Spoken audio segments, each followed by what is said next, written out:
Okay, I'm Ann Agard, and I'm the secretary of the board, and in the current absence of Patrick Ewing and Jim Orr, unless they show up later, I will conduct the meeting. So we will open this September the 12th, 2022 meeting of the Shoreline Board.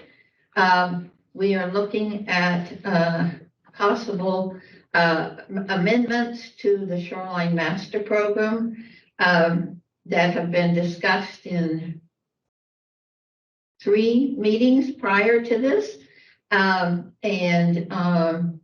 These cover issues between fill, bridge width, degraded buffers, and other items. Okay. So, Dave, you want to start introducing Amy and what you've got for us, and then we'll turn it over to Amy. Thank you. Dave Boyd, I'm a senior planner in the Community Development Department here at Bothell. I wanted to make a few introductory comments and explanations of some contingencies that may affect how we decide to proceed this evening. First of which is that I just learned today that the legal review that I thought I had submitted to our legal department to do, well, starting in June and then again in August, has not been completed. So I wanted to let the board know that that has not been done and give the board a couple of options on proceeding. We could go ahead, the board could go ahead and conduct a meeting tonight and make a recommendation pending legal review.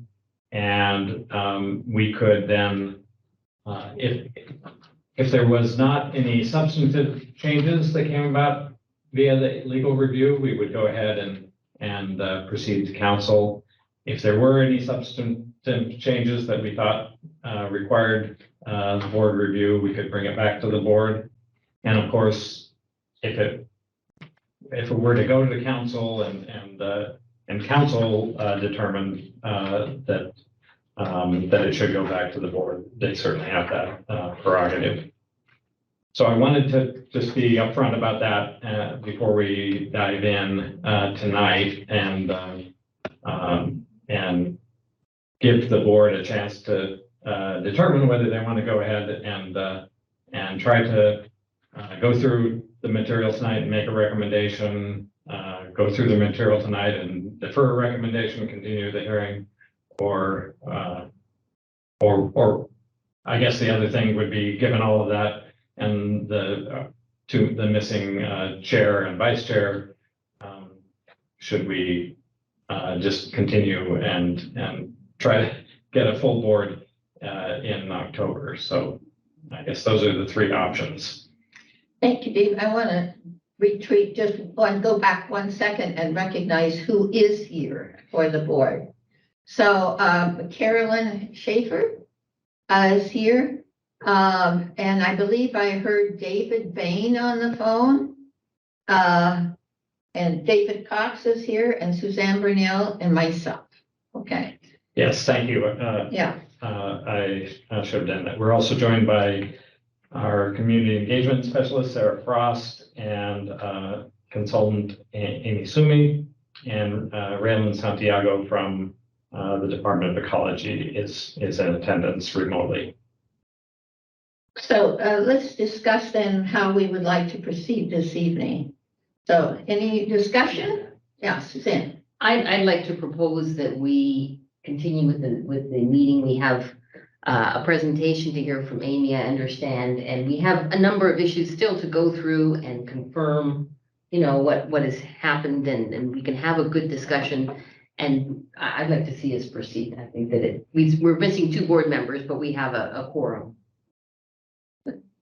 Okay, I think that's a good suggestion. Carolyn, do you have any thoughts, or David? David Bain. David and Carolyn both have their hands up. Yeah. Carolyn? Carolyn, We I can't think you're hear you. muted. You're muted, Caroline. Oh, sorry. Can you hear me now?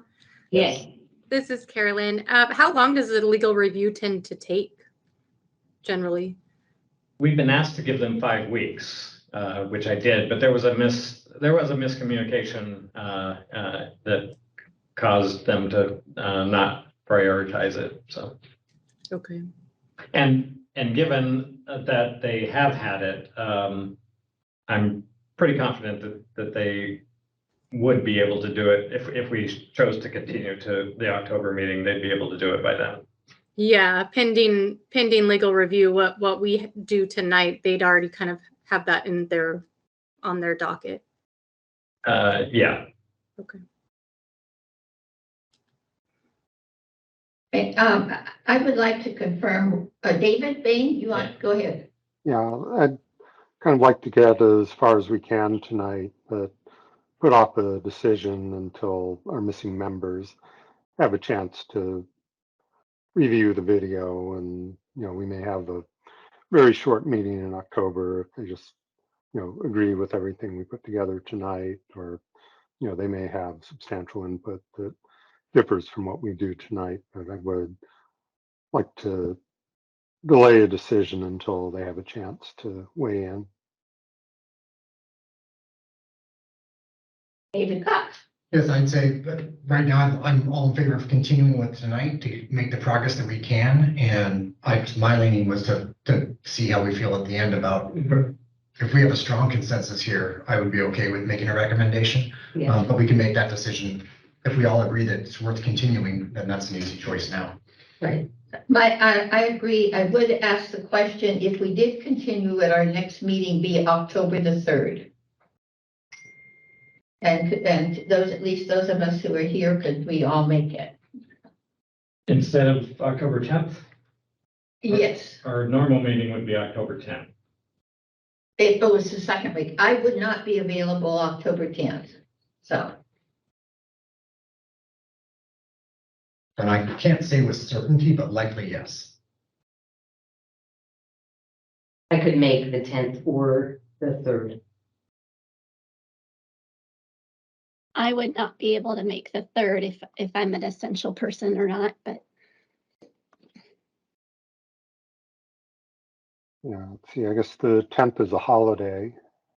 So I don't know if that affects whether we would meet on the 10th as a regular date.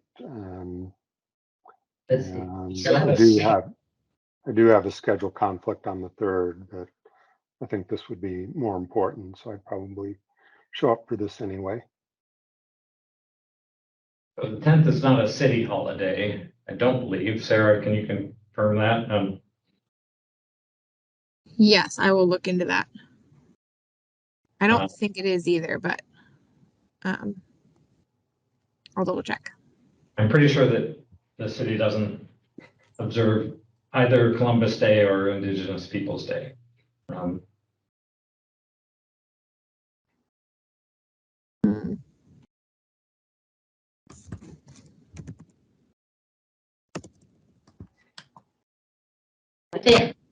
I feel like since we have a quorum and sort of kind of springboarding off of what David said, we should get as far as possible today and either make a recommendation, or it's unfortunate that our 2 other board members couldn't be here, but this has been posted now for 2 months. This is not a surprise meeting. So I don't think we should let their absence delay our progress, or in fact require that the next meeting we go back and revisit decisions made in this meeting. Like, this is why we have these meetings, is to move this process forward. And again, if it was a surprise meeting, I would be very sympathetic, but this meeting has been scheduled for months, since July. So I'd like to propose we get as far as we can, and with the quorum we have tonight, make decisions to move forward or not. But recognizing we're missing input, but unfortunately that's what a quorum is. And we can make a decision at the end. Yes. Okay. But think about the date. Okay. I'm going to interrupt really quickly. October 10th is not a holiday in terms of the city's days off availability. Okay. Okay. Amy, would you like to, anything else, David, that you have to say? Sarah, could you pop in here for a second? I'm showing that Jim Orr and Patrick Ewing are available in chat. And I got it. I can request they join, but that doesn't seem to be working. But so I want to make sure that they're not trying to get in and. No, they would be able to pop in, no problem. If they're showing available, that might just mean they're like on their computer. I don't know. Their Okay. computer might be on. Okay. So without any further Well, complications. do you want to follow the public comments and whatnot, or do you want to jump to?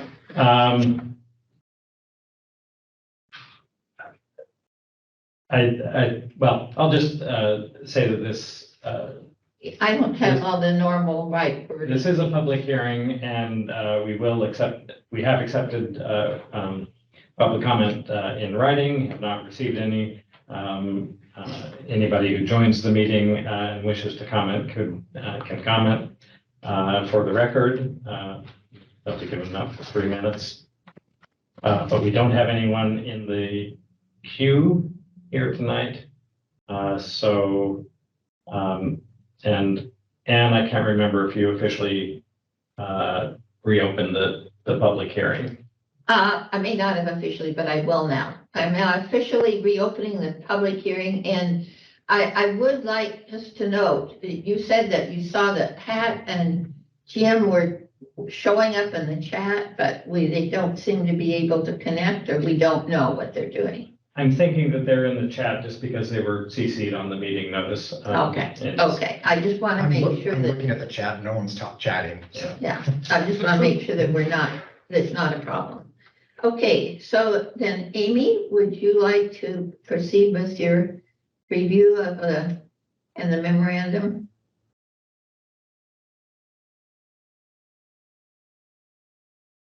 Oh, we Right. can't. Can everyone see the screen okay? Oh, I don't know what it looks like on your end. So, okay, excellent. So same kind of format as our prior 3 meetings. Just this first slide here just draws attention to the fact that we're kind of moving ahead with feedback provided by all of you at our July 11th board discussion. And then of course tonight, any new discussion and potentially a recommendation or might conclude the meeting, but remain optimistic on that front. Oops. So hold on to figure out how to function here. Okay, there we go. So the first of what I think are 5 kind of outstanding issues that are touched on all in the memo relates to that footnote for floodplain fills in the natural environment.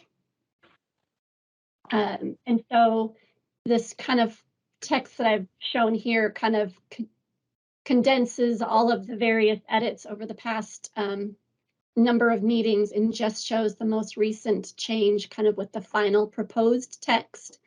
And I can read it out loud real quick. Just that fills are only allowed with a conditional use permit when placed to protect or restore ecological functions, or when accessory to permanent improvement to or modification of existing bridges, trails, and roads, and after mitigation sequencing has been applied to minimize the impact.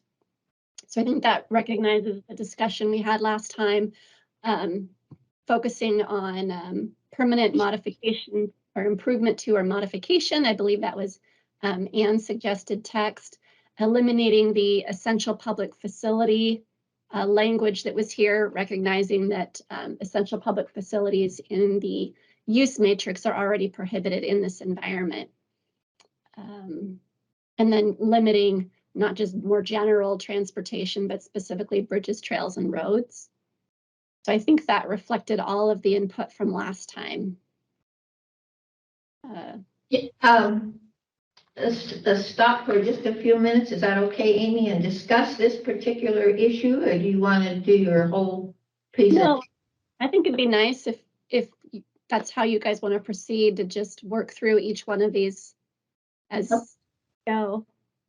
Okay, so let's discuss this, and I might point out that this new wording is on page 21 of the packet for this evening.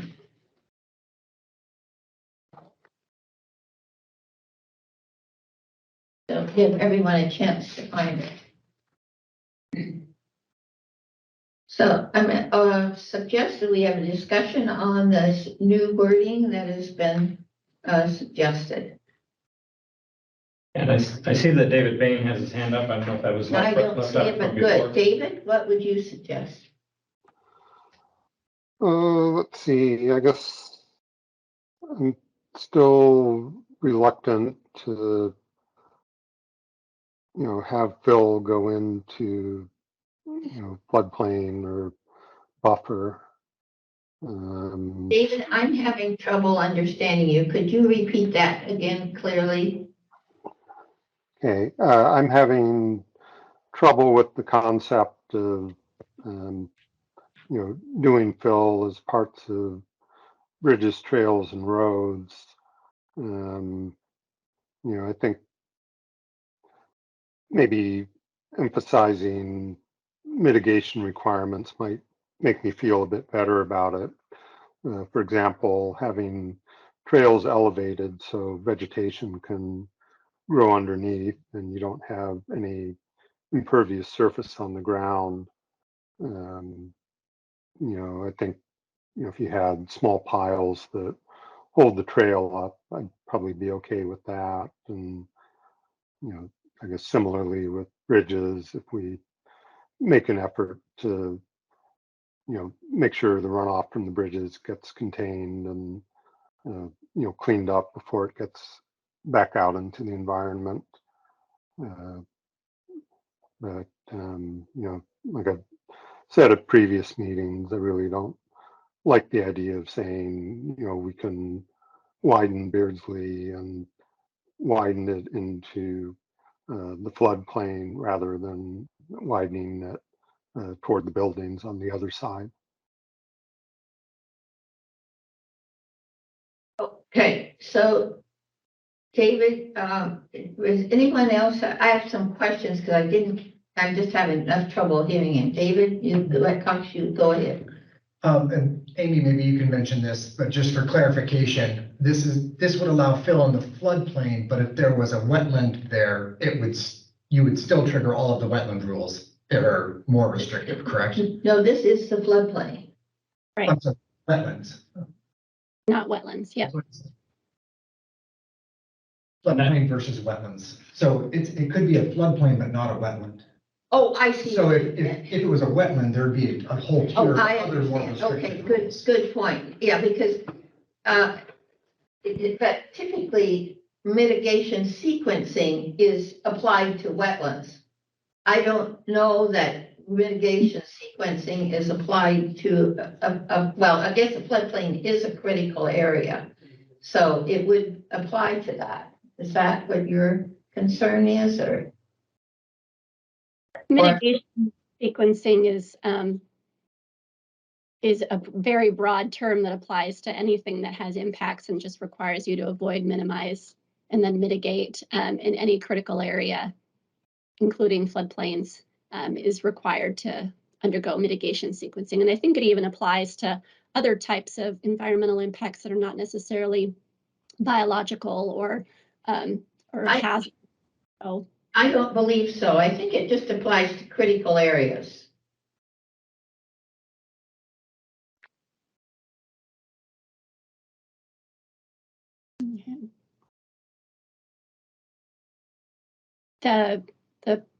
This conditional use language, again, it's for a conditional use permit. So it's not just a flat allowance. Folks are going to have to demonstrate through a pretty robust process that they have applied mitigation sequencing to avoid and then minimize and then finally compensate for any impacts that they couldn't avoid or minimize. They also have to meet the other conditional use permit criteria of Department of Ecology. And then finally, once the city has gone through its review process, it goes to Department of Ecology and they'll conduct an additional review. So there's a lot of hoops and hurdles and barriers in the way that will really, I think, minimize the amount of times this is even pursued, and strictly be limited to those things where it is a public safety or a feasibility question. I think that David Boyd has spent some time talking internally to staff to explore what are the different options for Beardsley as one example, but there are a number of other projects where roads may need widening and they're adjacent to mapped floodplains. So this isn't just a Beardsley issue. And again, like I said, mitigation sequencing is included in this language, but even if it weren't, mitigation sequencing would be required anyway as part of the application of the rest of the Shoreline Master Program and other regulations to any kind of proposed activity in a floodplain or a wetland for that matter. But as David Cox mentioned, this is specifically speaking to floodplain fills. A wetland fill is a whole nother animal and would need a variance as the SMP is currently written, unless it were specifically for public access or some other water dependent use. David has another comment.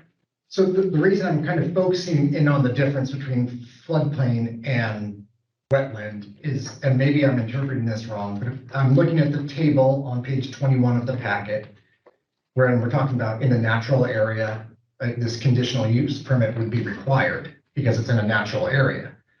But if we go back 2 pages to page 19, bottom of the page, road right of ways, existing or planned, automatically become high intensity. So then it's permitted and it wouldn't need a conditional use permit.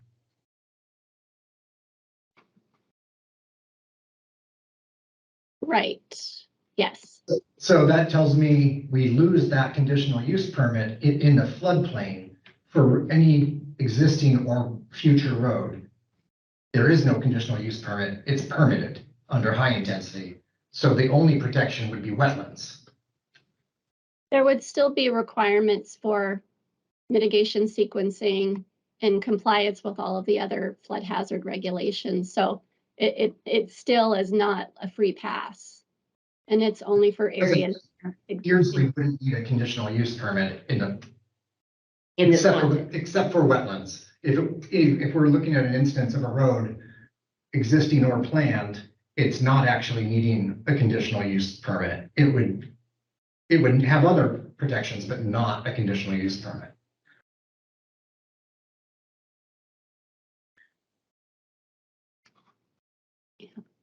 And I guess to clarify too, the existing Shoreline Master Program has assigned those right-of-ways automatically high intensity. So that's the current.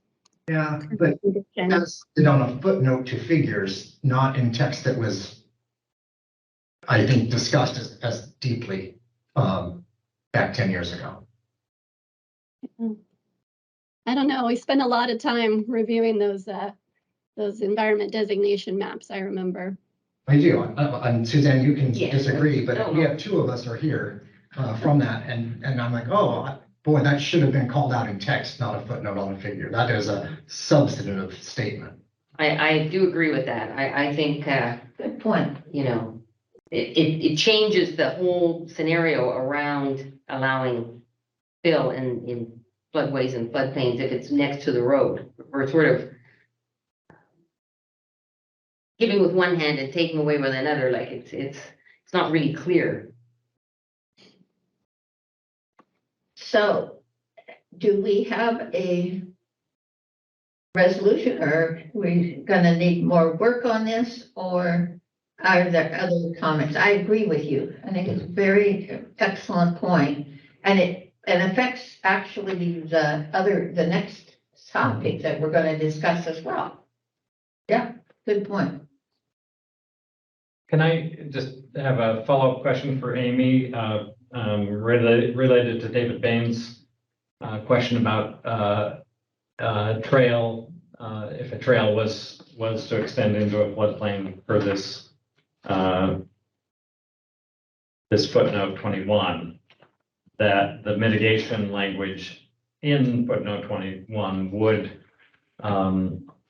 lead to a trail being built elevated on pilings if that was the least impact option. Would that be a fair statement?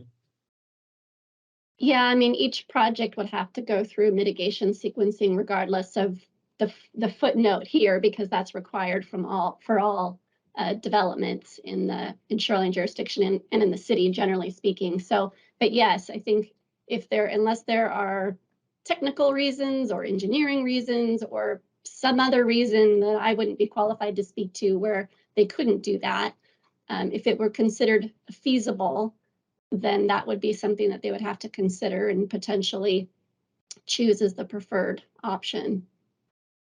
Would be to elevate it.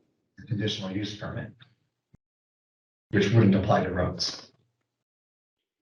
Yeah, I guess the trail situation I'm thinking of is, their plans to run a trail from Life Park to the west side of Wayne, and that'll probably go through shoreline buffer. So I guess I'd like to see a requirement that trail be elevated rather than, something that's paved and then mitigation is done somewhere else to try to compensate for that. So kind of, require that there's minimal impact to start with, and then try to mitigate that minimal impact through sequencing.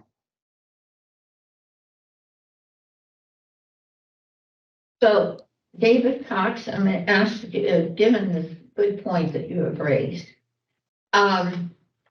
if the language that is currently that prohibits fill in the natural environment between the upland edge and the floodway and upland edge of the floodplain were kept, then there would not be a conflict. Is that correct? Well, it would just be prohibited. It would be prohibited. The fill would be prohibited. But I think yes, I think if we kept our prohibition, it would still be prohibited. I mean, my challenge is I'm looking at where it's like we're trying to relax it a bit so the city has some flexibility, but don't worry, there's still a conditional use permit, which is the highest standard and the biggest burden. But if it's a road, we don't need that. Right. So then we untie it. Yeah, so that's well said, sorry. Exactly, that's the point. You don't need it anyway. So either you. It's conflicting. I mean, how does staff even, I mean, there is no conditional use permit, Amy, to our way of thinking. Do you have any additional thoughts? I mean, we're on one hand, we're saying you don't need it if there's a roadway, and then you're turning around and saying, but we have the highest, as David said, the highest protection. Those are two opposing They're not there. positions. So to me, that either you keep the wording as it is, that you prohibit the fill in the floodplain, but you cannot make it a conditional use permit. Or do you change the rules on high intensity so you require a conditional use permit for high intensity and You could do that. floodplain? You can do that too. And I just want to, I'm not even necessarily entirely, if that's the conscious decision, we have high intensity now is existing. We say that it is allowed, it's permitted. And it should be a conscious choice of the board that the protection in the natural environment applies for some situations, but not others. And the not others is transportation. So if we're doing that. Yes, we should be clear. Yeah. And we should not move it over. Yeah. Because we should be clear. The point is, yeah. Yeah, somebody just made a comment. Oh, yeah, Ray. And I was gonna weigh in on this too. The trails are often not in a road right away. So including the example that David Bain provided, that would not be in a right of way. But bridges are. And Bridges typically are and bike trails could often be in the right of way. So, yeah, I don't think this has got us out of the, out of the problem.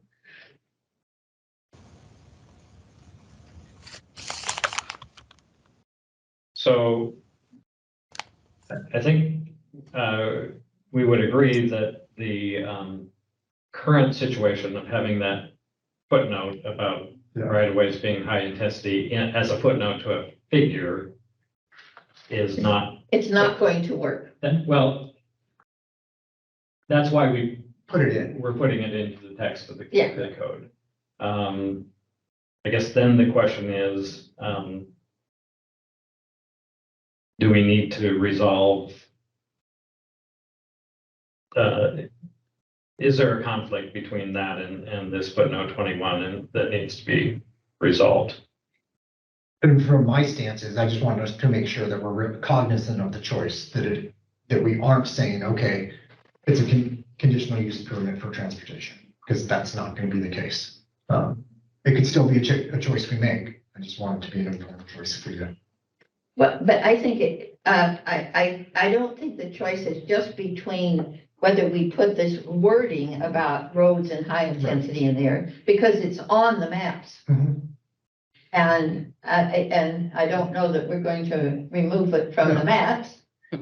We could suggest that, but so it's not just that they proposed the wording on page 19. Right, but to me, I feel like, David, maybe you could help with my understanding of this, but the changing it from prohibited to conditional, the city's intent was thinking about roads. I mean, think about the Beardsley project. Yeah. Really, you don't even need to make it a conditional because you already have it permitted under high intensity. So maybe you leave it prohibited. I mean, it's awkward. I would want a footnote that explains it honestly in the code. But the cities, to me, the hands, if you put, I mean, it's already there on the figures, but C on page 19, that gives the city, it makes it very clear that that road project is high intensity, in which case the fill is permitted. So you don't need to ask for the conditional that would be applied in other situations, except for looking at other, if there's other needs that I'm not aware of, like the trail example. So you would say you would have to make it just permitted. No, Or you could leave it prohibited because You it's could not, leave it prohibited, but it doesn't, and they could still do the road, but you couldn't do other things, you could do the road. but not the Yeah, trail. you could do the road, but you couldn't do the bridge and you couldn't do the trail. Anything road related, you could. do. Yeah. right, so Yeah, you could do a any, bridge. any road would work. Yeah.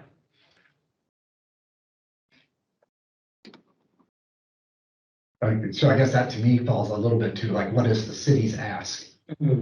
Great question. What is the Purpose of it? What is the purpose? Yeah, we don't want to be, in my opinion, we're trying to find some appropriate middle ground so that there is the conditional use permit for, or that is prohibited in certain areas, but that there's also, the city has some ability to move, right? We might be untying things too much that needed to be untied. Right. So I don't know, David, Boyd, or Amy, if you have any thoughts on this discussion. I'd be interested in your perspective. Well, I'll start with a thought and let Amy maybe tell me if I'm on the right track. Well, so one solution would be to make footnote 21 only apply to trails, so that we would have a let's see. Since roads and bridges are already covered. Well, I don't know, are bridges, Well, they're exempt, They're a right? road. are bridges also? I guess you're right. It could be trail ones, yeah. I'm not sure, I mean, roads certainly are. Is a road the same as a bridge? I think it depends on what the bridge is. But like the bridge forget the bridge that goes over by, the Sammamish River, the one that's narrow that we wanted to talk about. 102nd. 102nd, like Let's that's forget about it. oh, I know, but that's a road. So to me, I know that's also a bridge, but wouldn't that count as a I high don't know. intensity?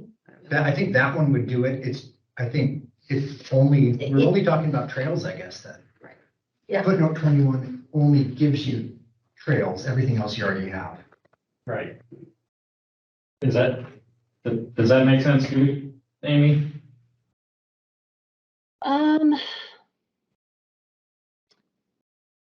Okay, so we think we already have everything. Why don't we think we have trails as well? I'm confused. If it's in the right of way, if you don't go outside of the right of way. If you're in the right of way, it's You're high okay. intensity. Because C says rights of way where roadways are or will be developed. It's roadways. At grade are considered high intensity, whether specifically mapped or not. Aerial roadways are considered high intensity, but the environmental designation below the aerial roadways, And that's yeah, at grade 45. yeah, is as mapped. Okay, but so you already have the ability to place fill in the right of way, right? Yes. That is correct. Because it automatically becomes high intensity. So 21 is really just giving you trails, and maybe you can say that, I mean, if this is the action we wanted, I would almost want to spell that out to make it clear, Just spell it out where? but in 21, just say If roads you and can bridges. just make as it part of limited to roadways. trails. Sorry. Yeah, so I guess I would, maybe say, an added sentence saying right of ways for existing and planned roads are high intensity and then cite C from the previous page. I'm really going for clarity and. Yeah, I like that. I think that helps a lot. Just, I know I showed up late and everything, but just There it is. allowing for transportation like light rail or train crossing that doesn't exist today. Who is this? Is this David This is Orr? Jim Moore Jim Moore. joined us. Jim, have you been able to hear the conversation? Yeah, I'm Good. getting caught up. I had technology issues this evening, so. My thought, I think we touched on that a little bit in July, was that by the time we're talking about light rail here is outside of the lifespan, we will have updated this again by then. The planning horizon for this plan, for the shoreline plan, Right, it's, I'm not opposed to adding it, I just don't think it's something we have to address. This is Raylan Santiago. Can I say something really quick? Yes, please. I was just going to say that ecology would probably be pushing to only allow high intensity of existing right of ways. So if something needed to expand beyond the current map, a right of way, it would probably be considered, natural if it was in a natural environment. So I just don't know if there's areas where the right of way would need to be expanded to incorporate a new road. So just another thought about if it was needing to be expanded into a natural area, then it would be potentially important to have roads and bridges listed in this footnote.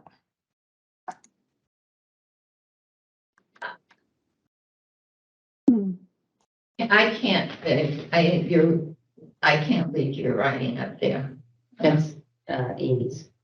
I was just making a note of Raylan's comment that this the specification C stating that road rights of way are automatically high intensity should apply only to existing road right of ways, if I'm understood her correctly, and not expansions of right of ways.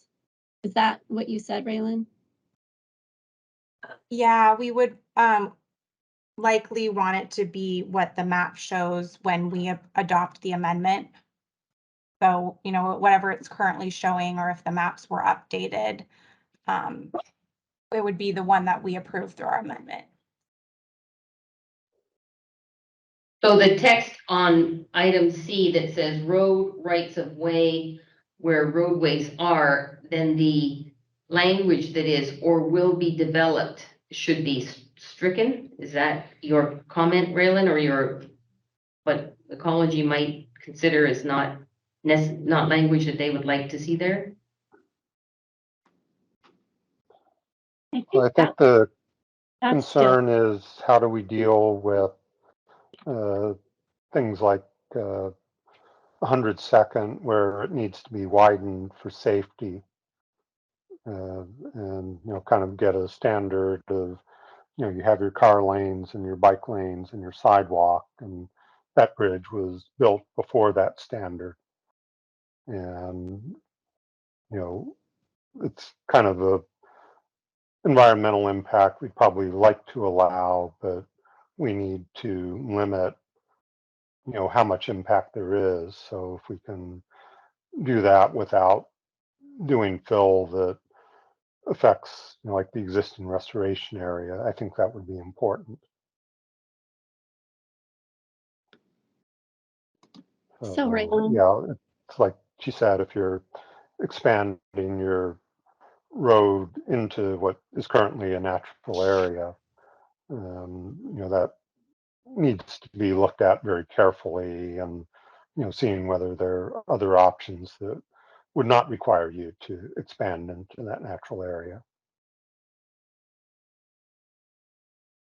So Suzanne had a question specifically for Raylan there, and about whether the language that says road rights of way where roadways are or will be developed, if you would think that will be developed should be stricken, but Amy is suggesting adding existing roads of right of way to get at your point, Raylan.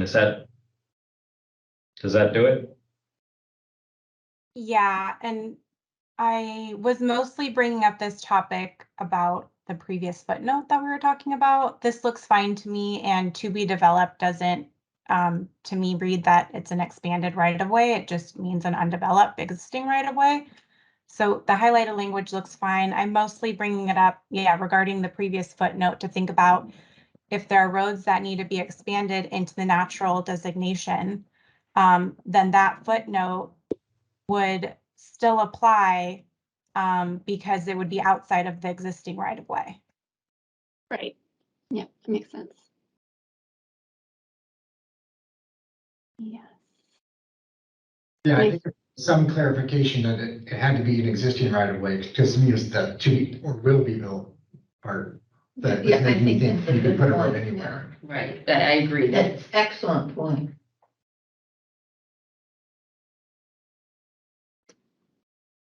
And then just to make sure folks are seeing that this conditional use permit only is for improvement or modification of existing. So if there were new trails, new bridges, new roads, that would be a different story. So would you like to write that out so we're all sure we know exactly what you're talking about? Or maybe just take off the highlighting, just 'cause Take the highlighting off and let's write it so that we can all read it. There we go. Let me make it bigger. Thank you. And bigger, yeah. That big enough? Yeah, thanks. Just about. Oh, sorry. Almost. And I have good eyesight. Fills are only allowed as a condition in place to protect or when accessory to permanent improvement to remind bridges, trails. But we've got to take roads out, right?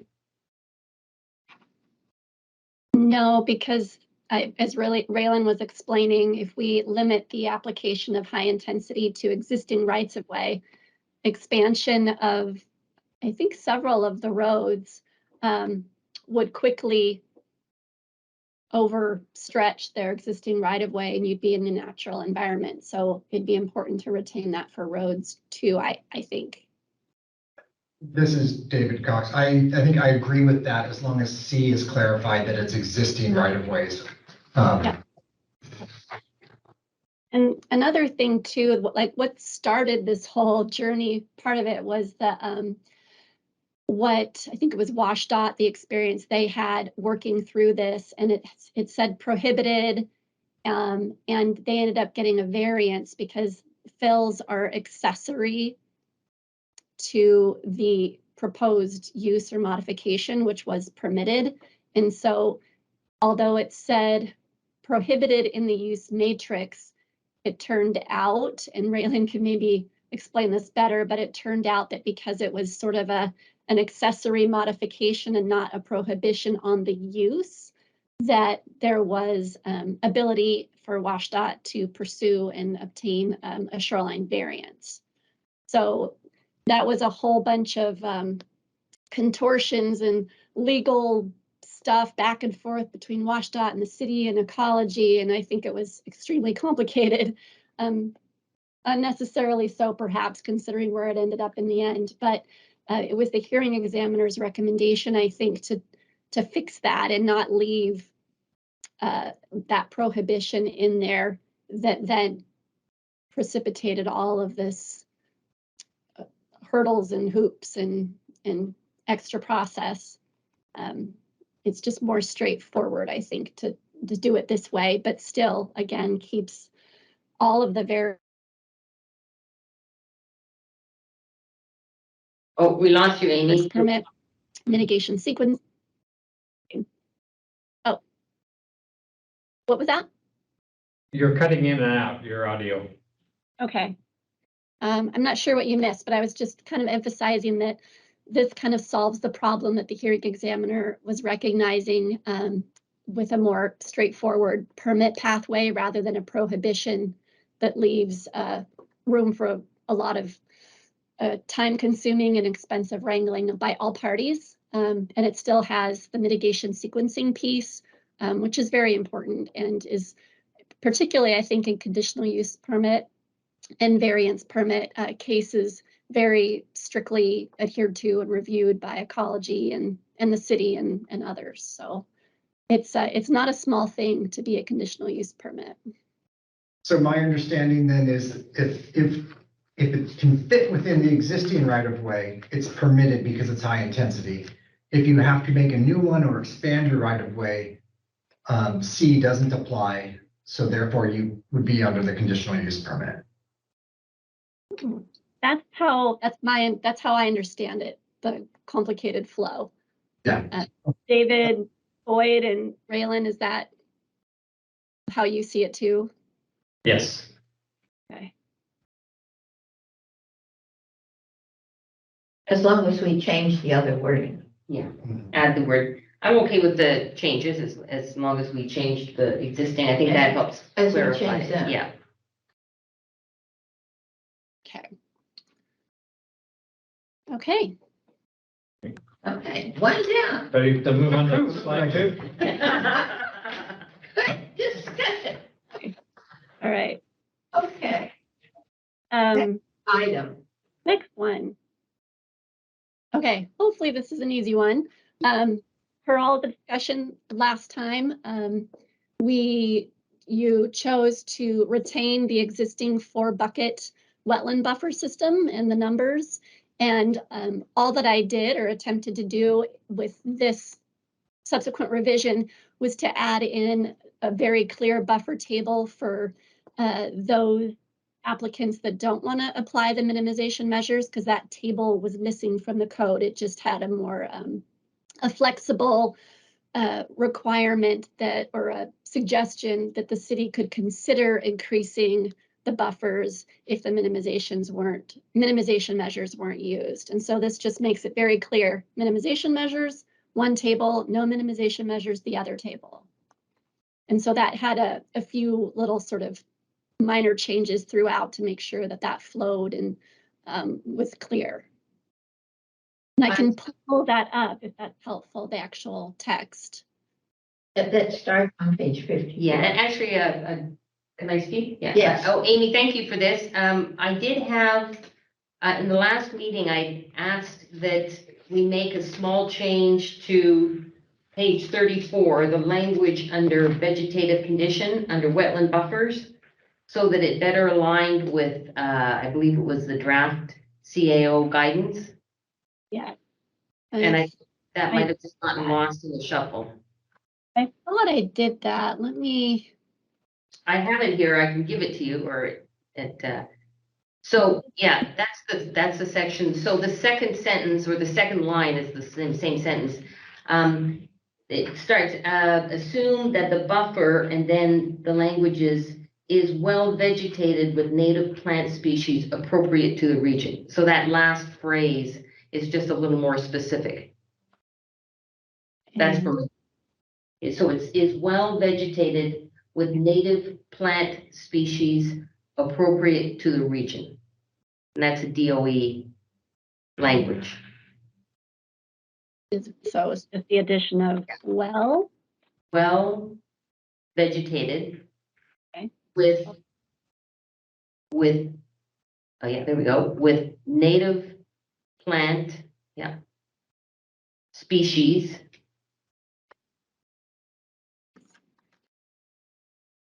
appropriate to the region. I mean, yeah.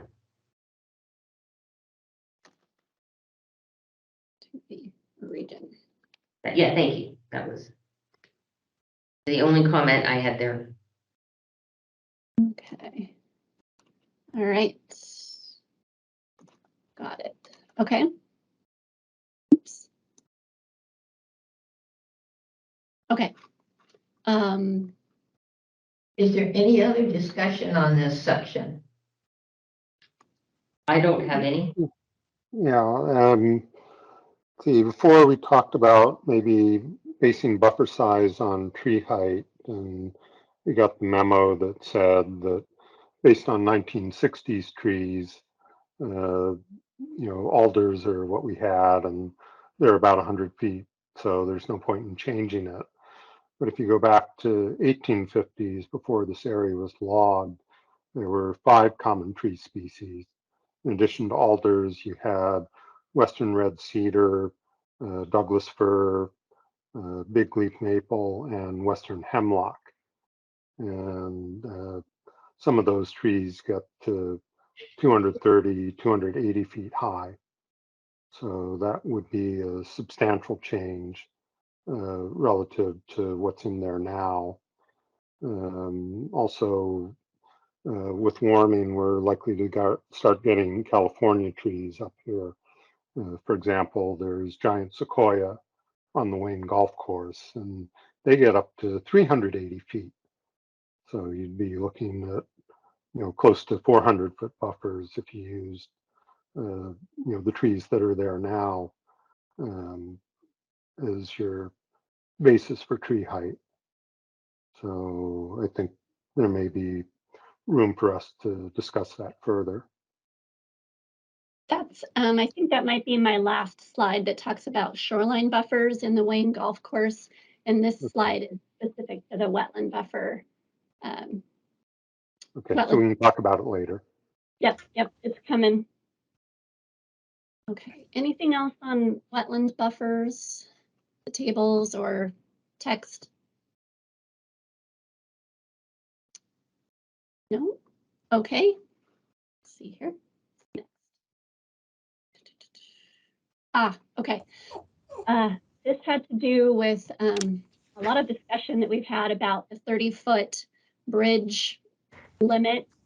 And I think the focus of the last meeting was on whether and how to add even more specific language limiting impacts to wetlands associated with the restoration on either side of 102nd, south of the existing bridge crossing.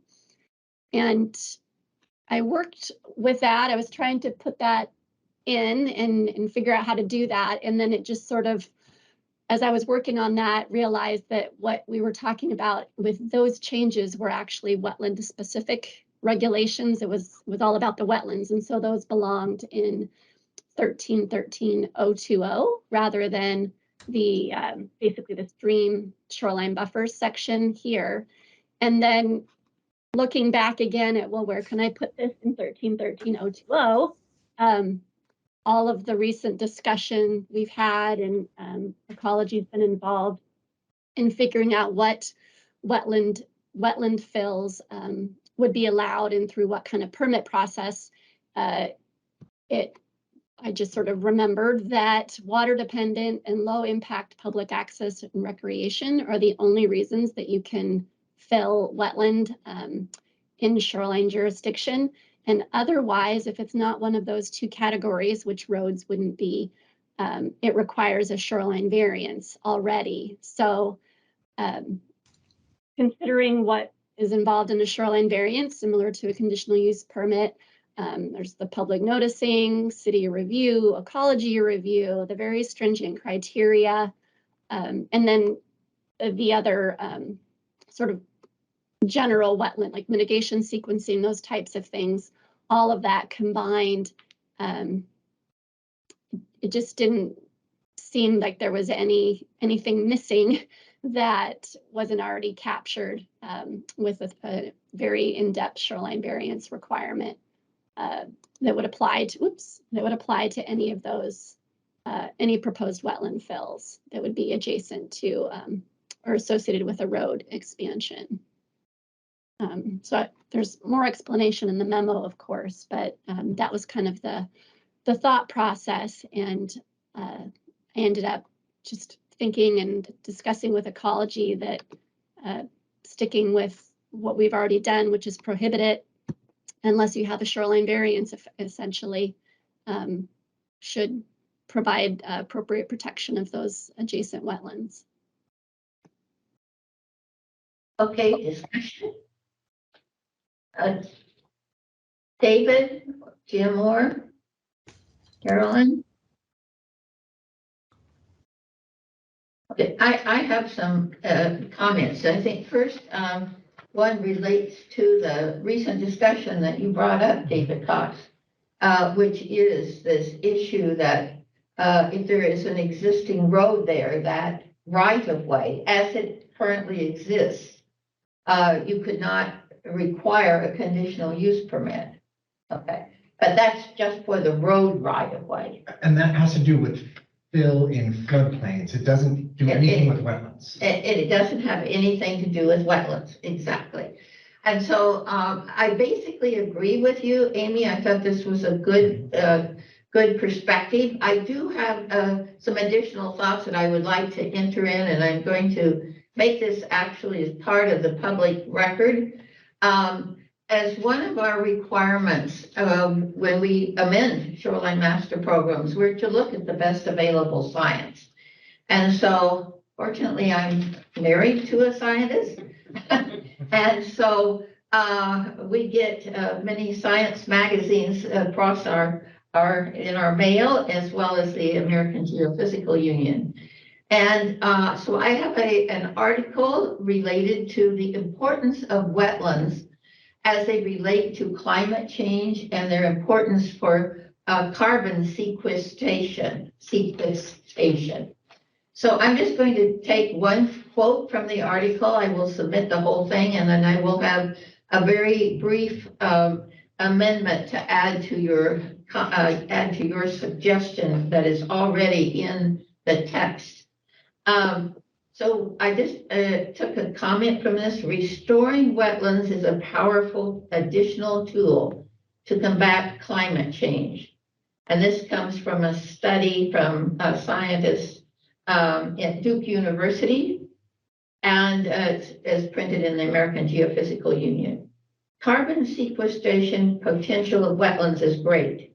Peatlands, salt marshes, and other coastal and inland wetlands cover just 1% of the Earth's surface, yet they store 20% of our planet's ecosystem carbon, according to new research. The intricate root systems of wetlands filter material. A wetland's greater carbon density means that removing a patch of it has a bigger impact on atmospheric carbon than removing a patch of forest. So with that in mind, I'm suggesting that we simply add the wording to what you have already suggested in item 5. I think this was done in June to Blue. And I would just add these words, with special consideration for carbon sequestration of potential of restored wetlands.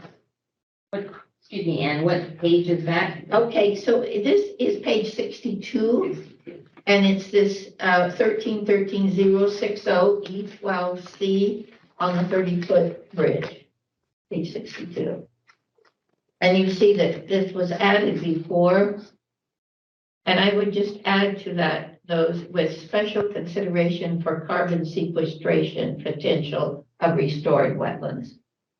So, and while I don't disagree with your sentiment and what you're trying to do there, Yeah. I don't see or understand any way that would be enforceable in any way.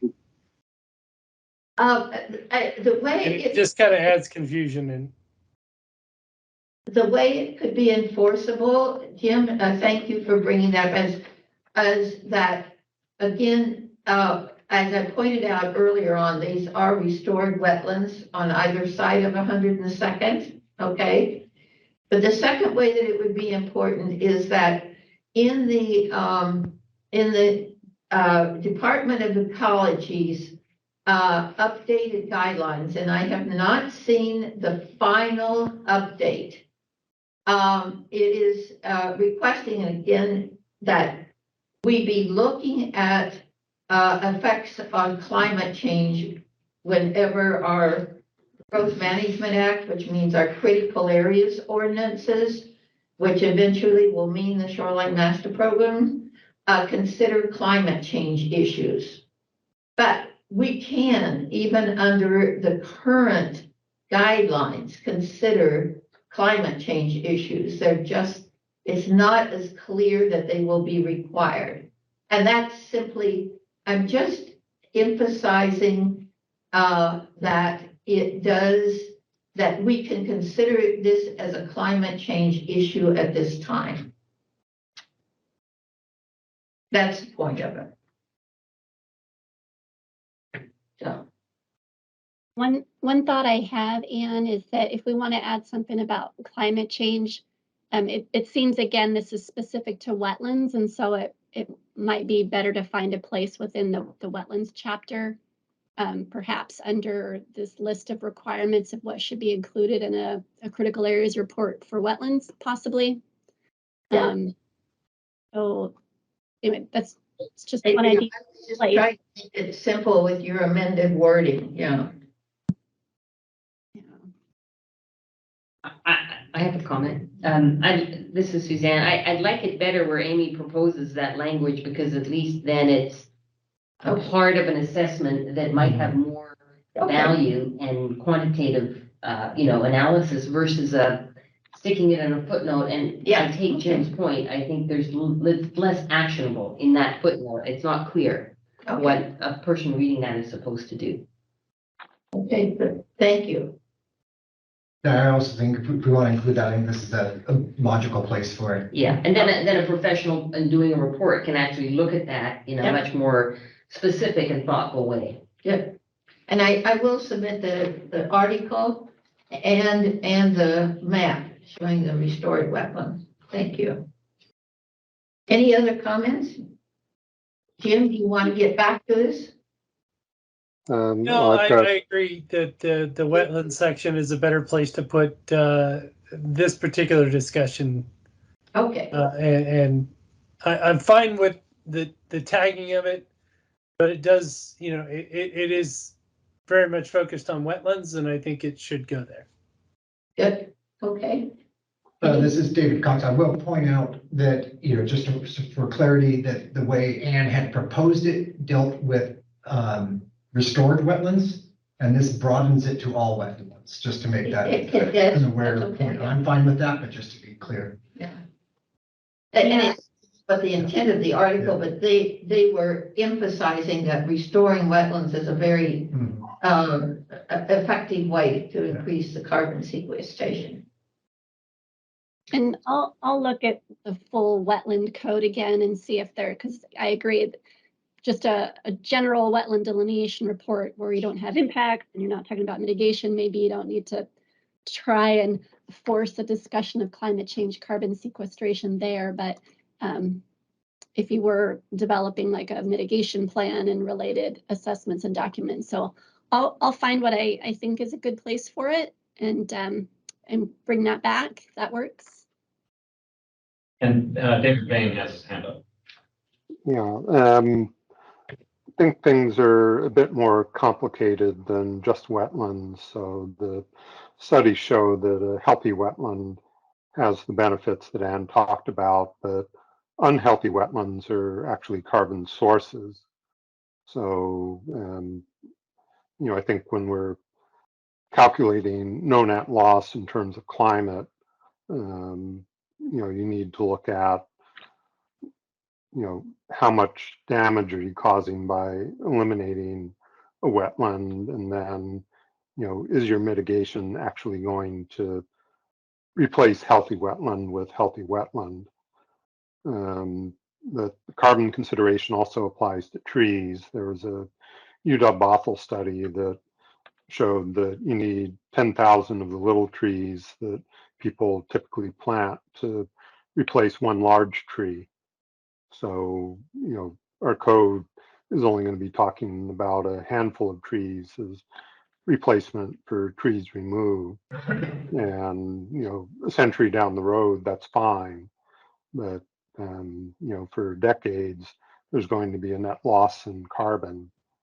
And, I think that's an issue we've discussed some before, that these time delays in achieving no net loss are effectively resulting in net loss. And, we've had these policies in place for what, 30 years now. And, we're seeing things go from bad to worse instead of stabilizing the way the law intended. And, part of the reason that's happening is, the time delay and mitigation achieving the objectives that it's intended to. But, Thank you, if we are going to make climate a consideration, it should apply to trees as well as wetlands, because it's going to be important there also. Just on that topic, I'll just note that the direction we've gotten from council is to try to include a climate change element into the new updated comp plan. We're still looking at that and whether we are going to do it as a whole new element or include it in other aspects of the comp plan. But that's definitely on our work program and a major focus. I'm certainly delighted to hear that, and I hope that it'll expand not only to this issue of wetlands, which is, we should have thought about it, but just haven't necessarily, and also to tree canopy. That's just a number of jurisdictions are looking at the tree canopy also. Okay. Any other comments on this? Okay, Amy, the next one. Okay, let's see here. Oh, okay. Here's the buffer and the Wayne Golf Course discussion. So David Bain already introduced this a little bit. The existing buffer, just as a refresher, is 100 feet in urban conservancy, except I think for a very specific area along North Creek and Swamp Creek that I believe is 150 feet. The site potential tree height map, Fish and Wildlife's mapper, shows 105 feet in this area. So basically all of the Wayne Golf Course areas are 105. There's other places in the city along the Sammamish River for some reason which show 94 or 100 as well as 105 for red alder based site potential tree heights in close proximity to the river. So I don't know why they've got these multiple different numbers for red alder. Someone, and I can't remember who now at the moment, asked that we check specifically with Fish and Wildlife staff. And so I did that and asked them the question, and they just referred back to the site potential tree height mapper, which again says 105. They did also note that, you know, it's a good idea to plant taller trees within the shoreline buffer to assist with that provision of shade to the river. But that doesn't necessarily need to be linked to a buffer width. You could, even if the buffer was 50 feet, you could still plant 200-foot tall trees. But that was his suggestion, that folks could plant taller trees in that 105-foot buffer.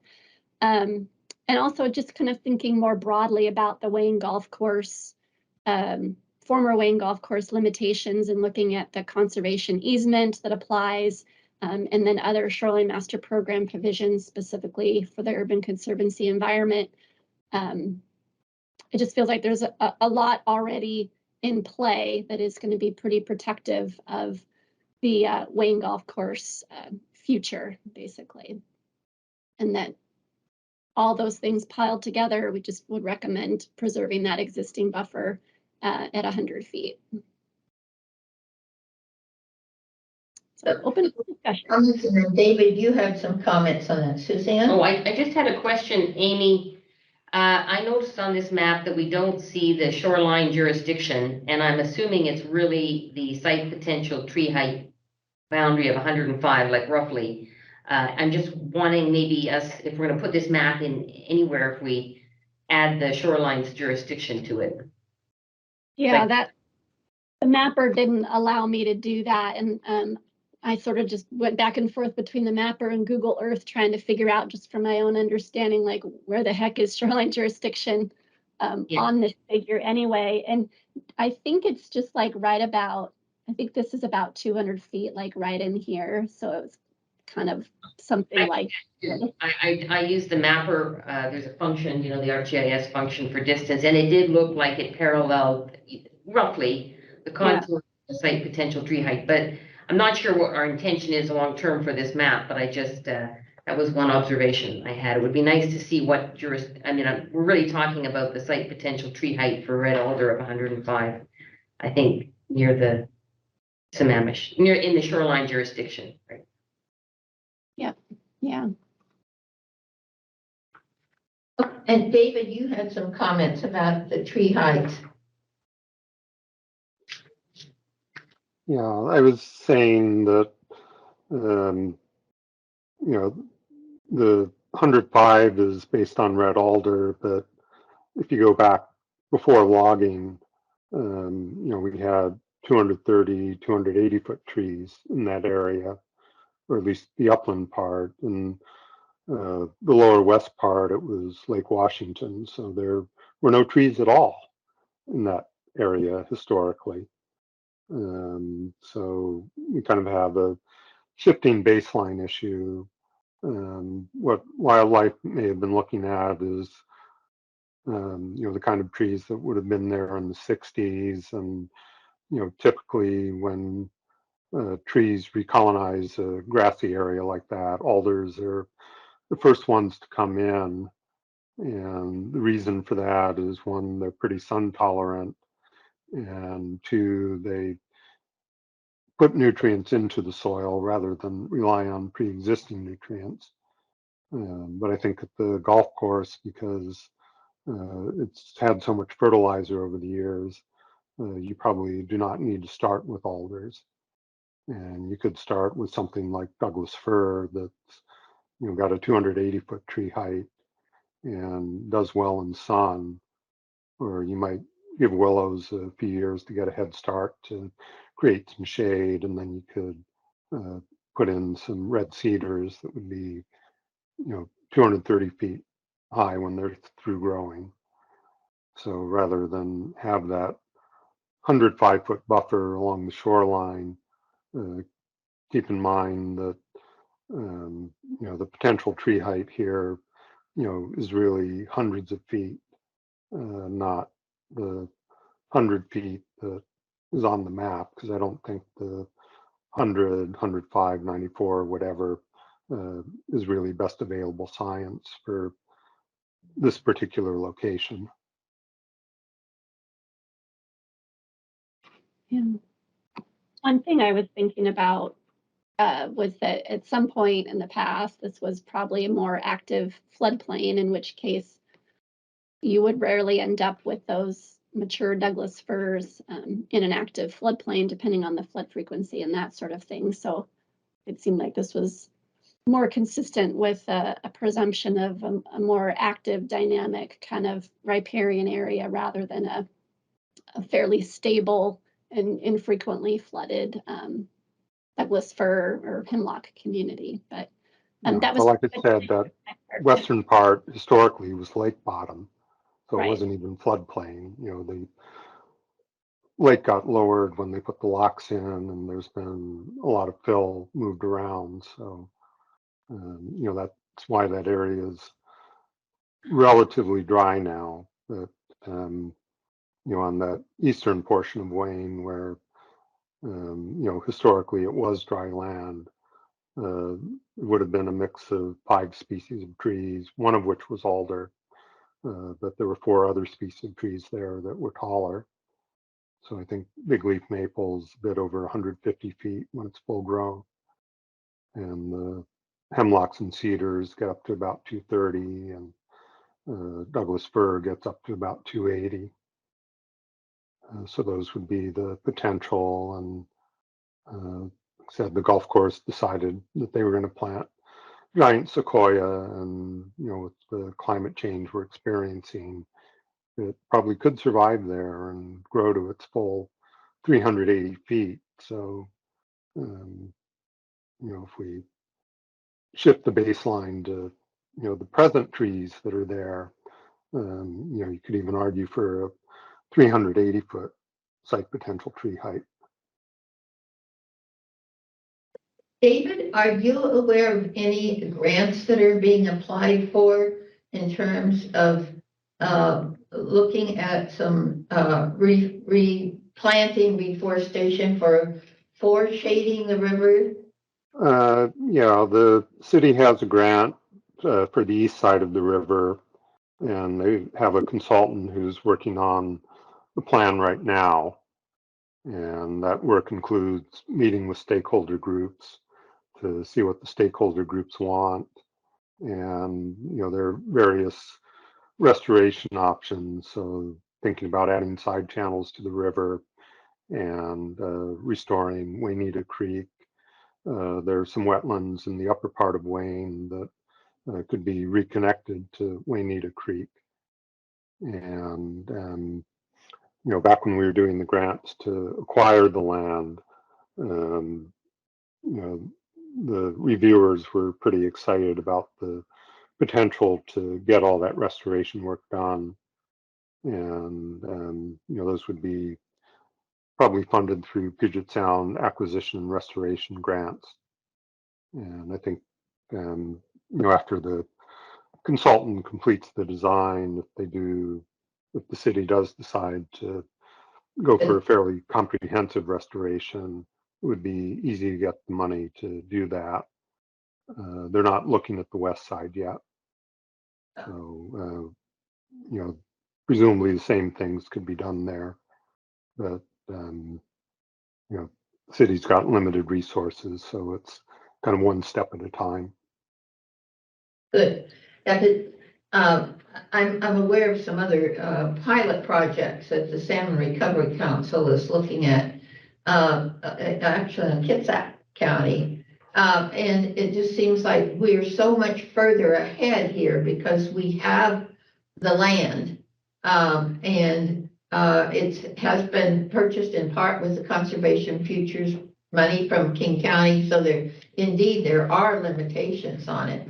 But that it would, we know, and as WDFW pointed out, we desperately need to shade the stream and reduce the temperatures, so that whether the site potential tree height is listed as 105 within that shoreline jurisdiction, you can certainly plant taller trees there and get more shading. So I hope that we can work towards that within the entire shoreline jurisdiction, because it clearly would be of enormous benefit. And I think we're we're so far ahead by just having the land to start working with it. So, good. Coming back, That's why we got the land, is so that we could do that. It's one of the few places along the river where you could reforest it without tearing buildings down. So, that was a big selling point in our grant applications. And we do have Whale Scout, which is a local nonprofit that's leading some restoration work already. So even though there's not significant funding to do that, they're clearing out a lot of the invasive species so that when we do have a planting plan in place, we'll be ready to go on day one instead of saying, well, we have a year or two of work to do before we get started. Oh, I was going to say that's really encouraging. Actually, it's exciting to hear that there are these types of grants and efforts underway. I didn't realize that. I'm wondering though, in terms of what we're looking at here with the 100-foot buffer, and I guess I felt comfortable leaving things as they are with the 100-foot buffer. Is there a reason that these new initiatives would cause us to want to change the buffer? Like it seems with Amy's comment about the conservation measures in place, the fact that it is a park, the fact that there are grants, are we needing to change the buffer? I mean, it seems like the existing buffer could be sufficient. Is that true? Anyone? Yeah, I think at Wayne, we don't need to worry too hard about the buffer. The one issue there is likely to be trails. Like I said, there are plans to put a trail from Blythe through to the east side, and that's going to have to at least part of it be in shoreline buffer, even with 100 feet. But the exact routing of that trail is flexible at this point. So if we decide that we want a 150-foot buffer that would be more appropriate for big leaf maple, then they'd route the trail farther away from the river.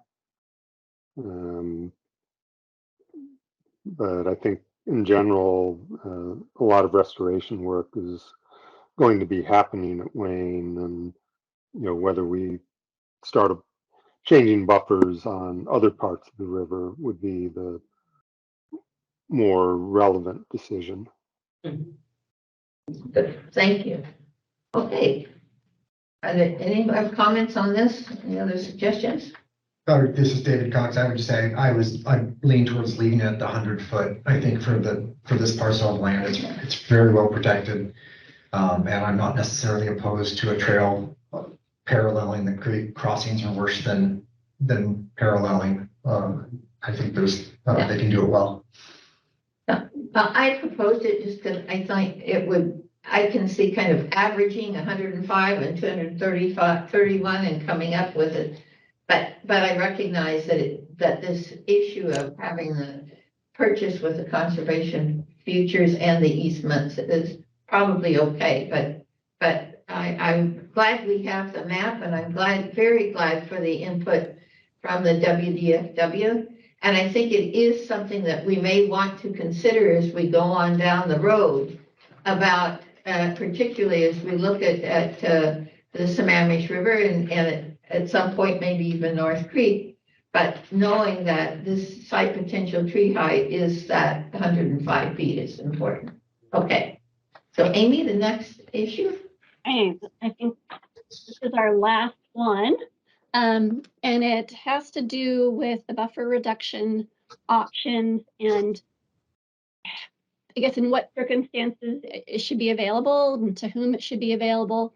We've had a lot of discussion and I prepared a bunch of figures before looking specifically at undeveloped or vacant or nearly vacant parcels, which would have the potential to take advantage of the shoreline reduction option if their buffers were degraded and they were high intensity or shoreline residential.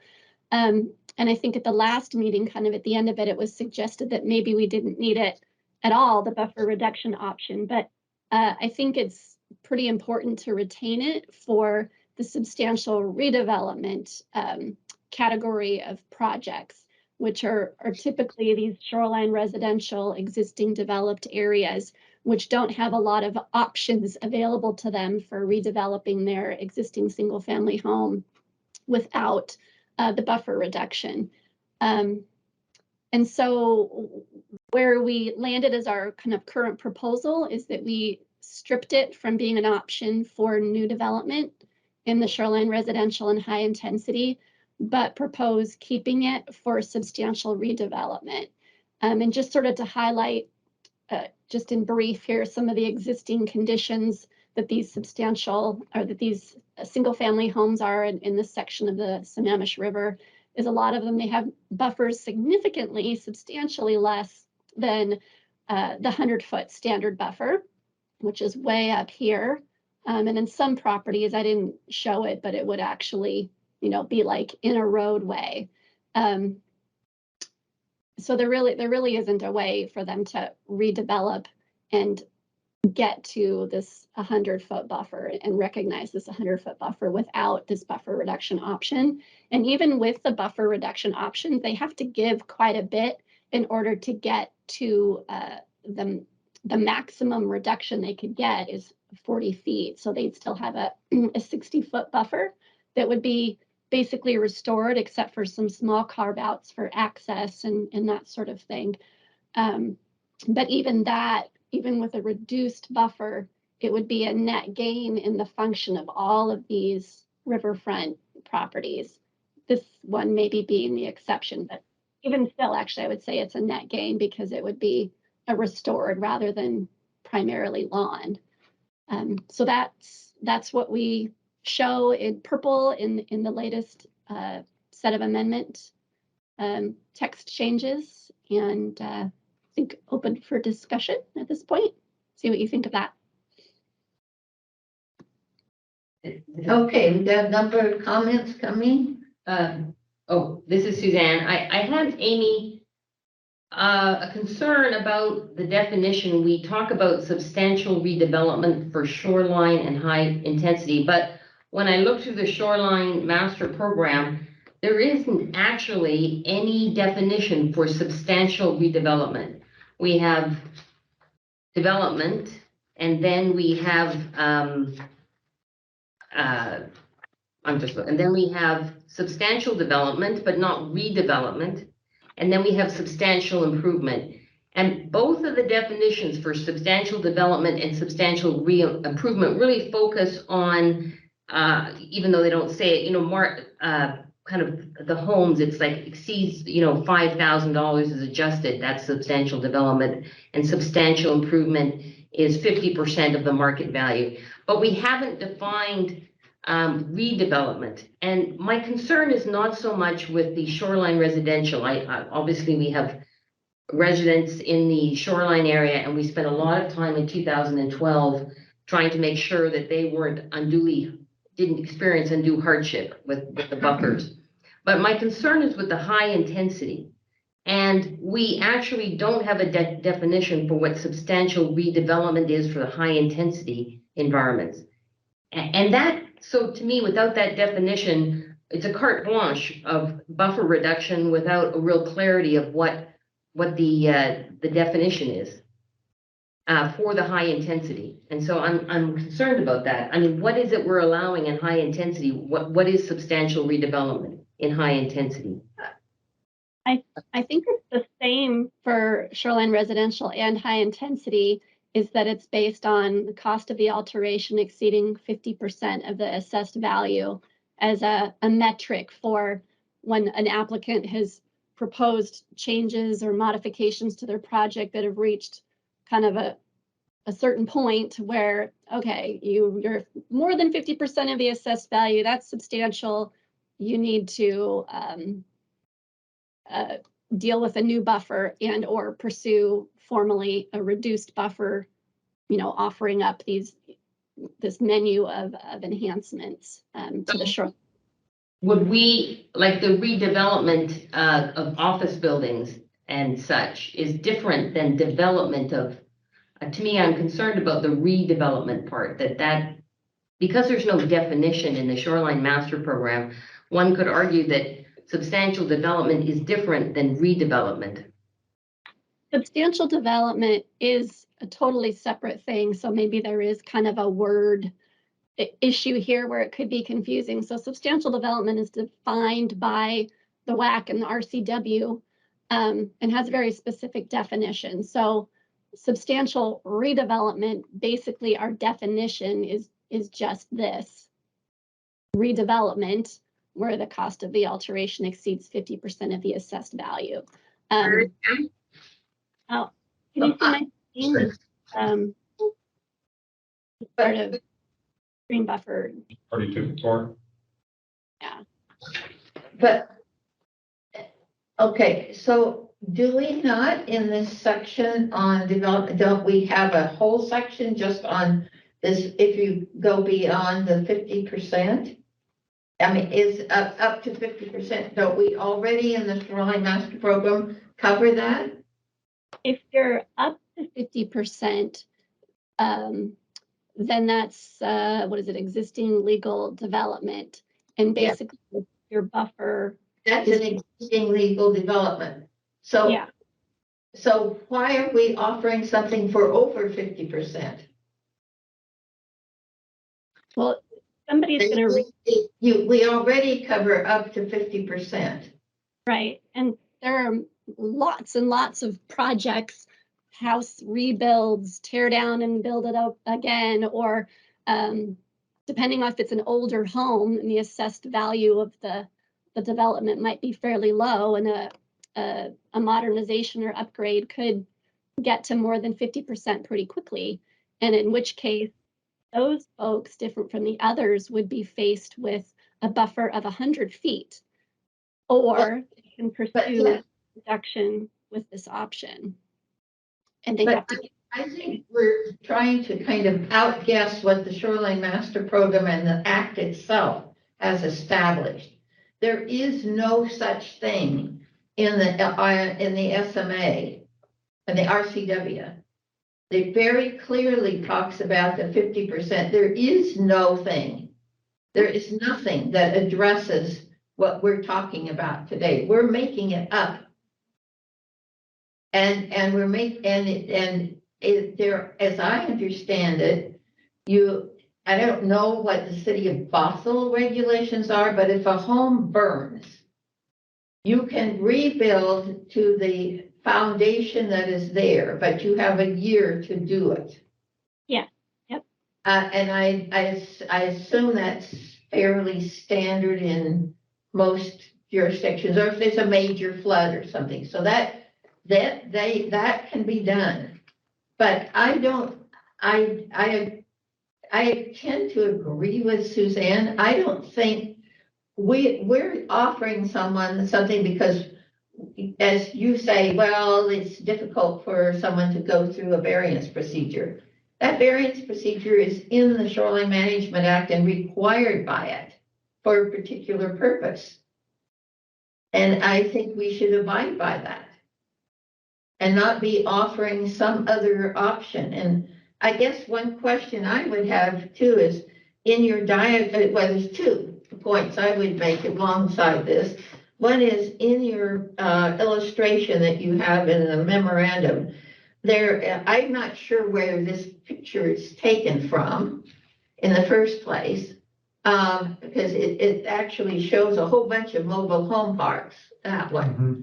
Brackett's Landing. Yeah. That's Brackett's Landing. That's what I thought. Well, I recognize that Brackett's Landing was developed under an old Shoreline Master Program. But first of all, mobile home parks, as I understand it, are protected. So they cannot, that doesn't apply to them. And Brackett's Landing is a fairly new development.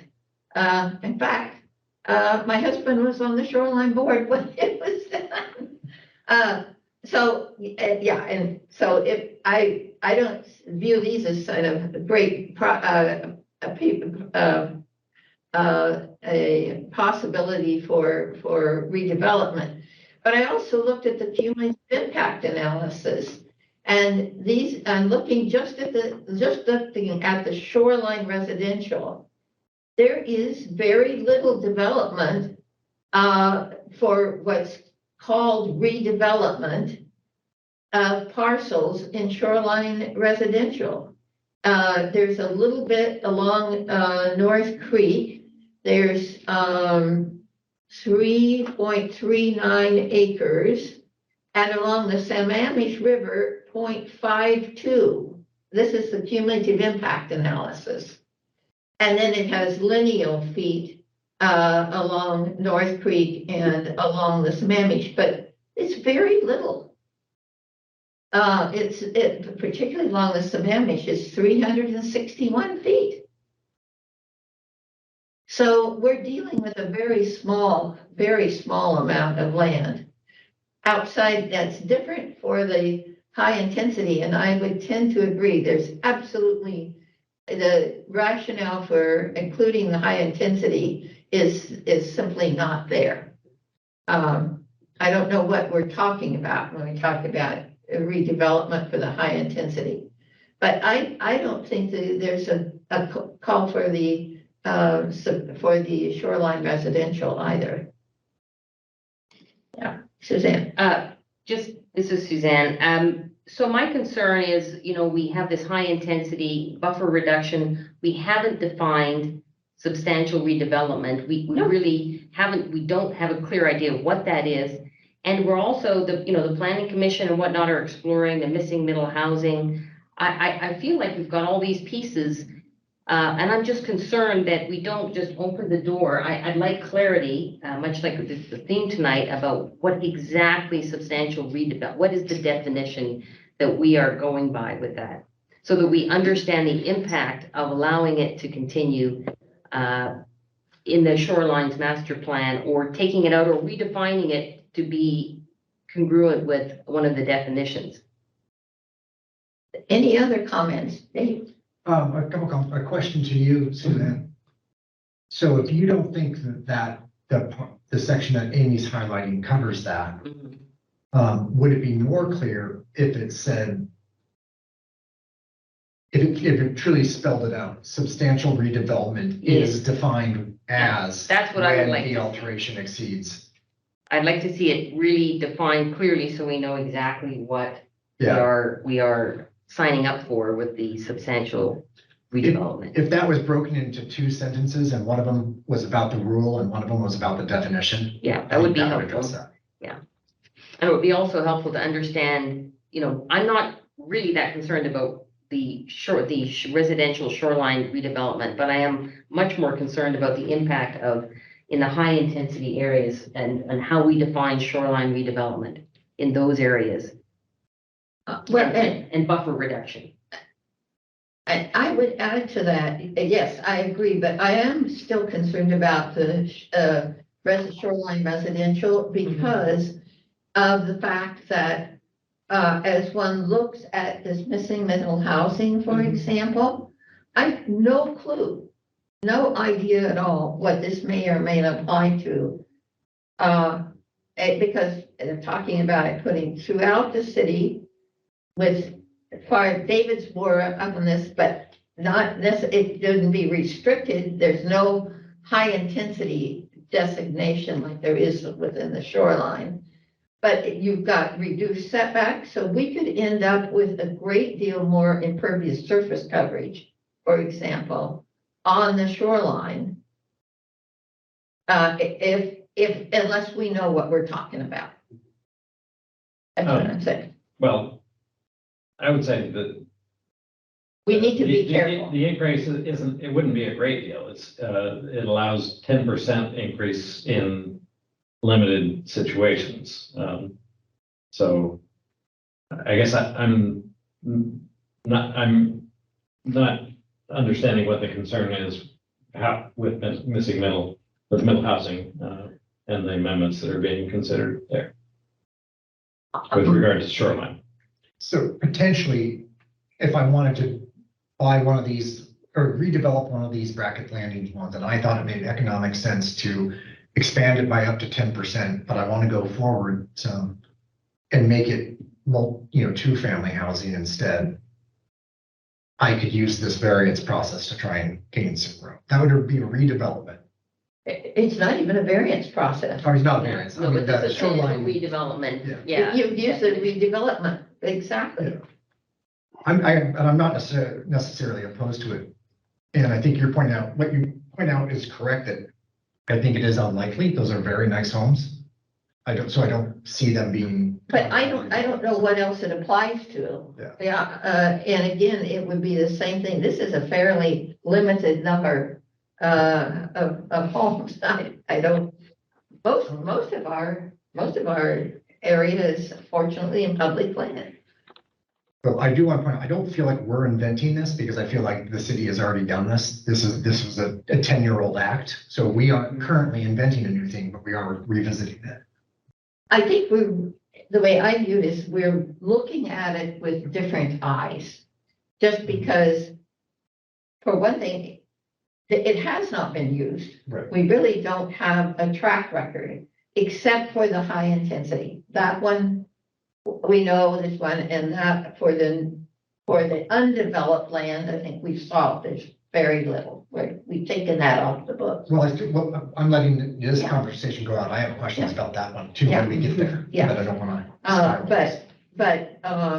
But I have some real questions. I don't know what we're talking about, and particularly under, as Suzanne says, too, under high intensity. Are we talking about, what's out there that could be impacted by this? I mean, we've got.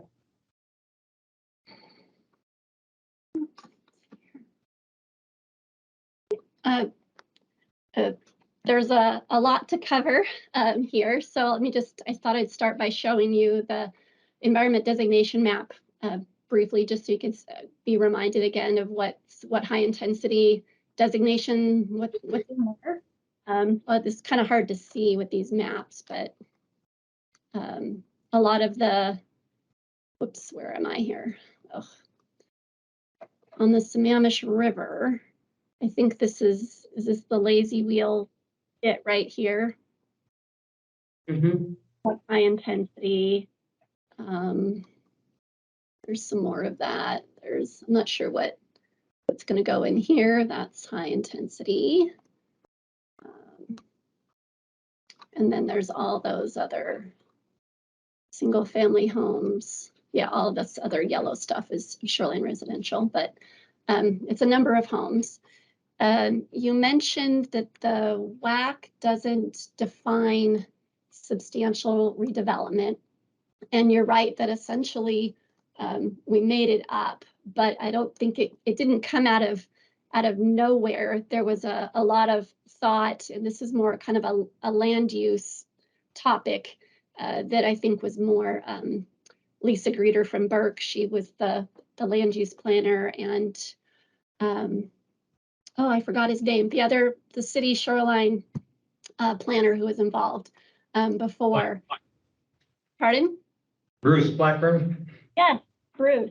So I think Bruce and Lisa developed this, and I cannot recall, I'm afraid, what landed them here, but basically as part of all jurisdictions have to come up with what their particular shoreline buffers are, and there's just a million different ways to do that and different approaches and strategies, and some people have thresholds related to cost where they tease apart two different permit pathways or buffer requirements or other types of considerations. And this is where the city of Bothell landed for that kind of point, wherein it seemed to make sense if you're spending X amount of dollars based on assessed value. And I think that one of the reasons that was chosen, I think, is because it was a number that was readily available and could be used as a simple metric. And then perhaps people would, there's various things you can do to get at what the cost of the alteration is, but that at some point you need to kind of switch gears, and instead of trying to modify your existing home and stay either with your current buffer, but that you needed to revisit and go to the standard buffer, which is in this case 100 feet.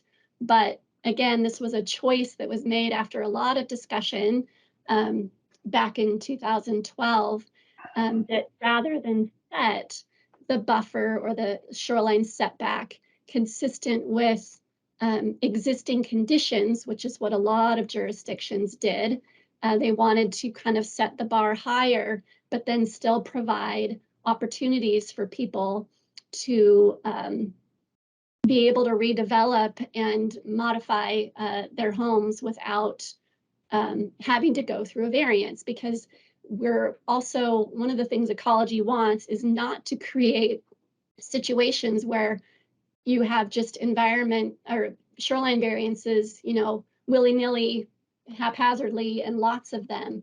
If you know something is going to be triggering a shoreline variance and that there might be a number of them, then what they want you to do is craft regulations that build in whatever sort of protections and allowances to minimize the number of those variances. And so that was kind of the approach that was done here. And even if with the 100%, the buffer reduction allowed, as I said, if they were going to propose, like a new owner came in and didn't like the house and wanted to do a bunch of stuff to it, they could only get down to 60 feet would be their minimum buffer that they could obtain on this property, which would be an additional setback of 20 feet.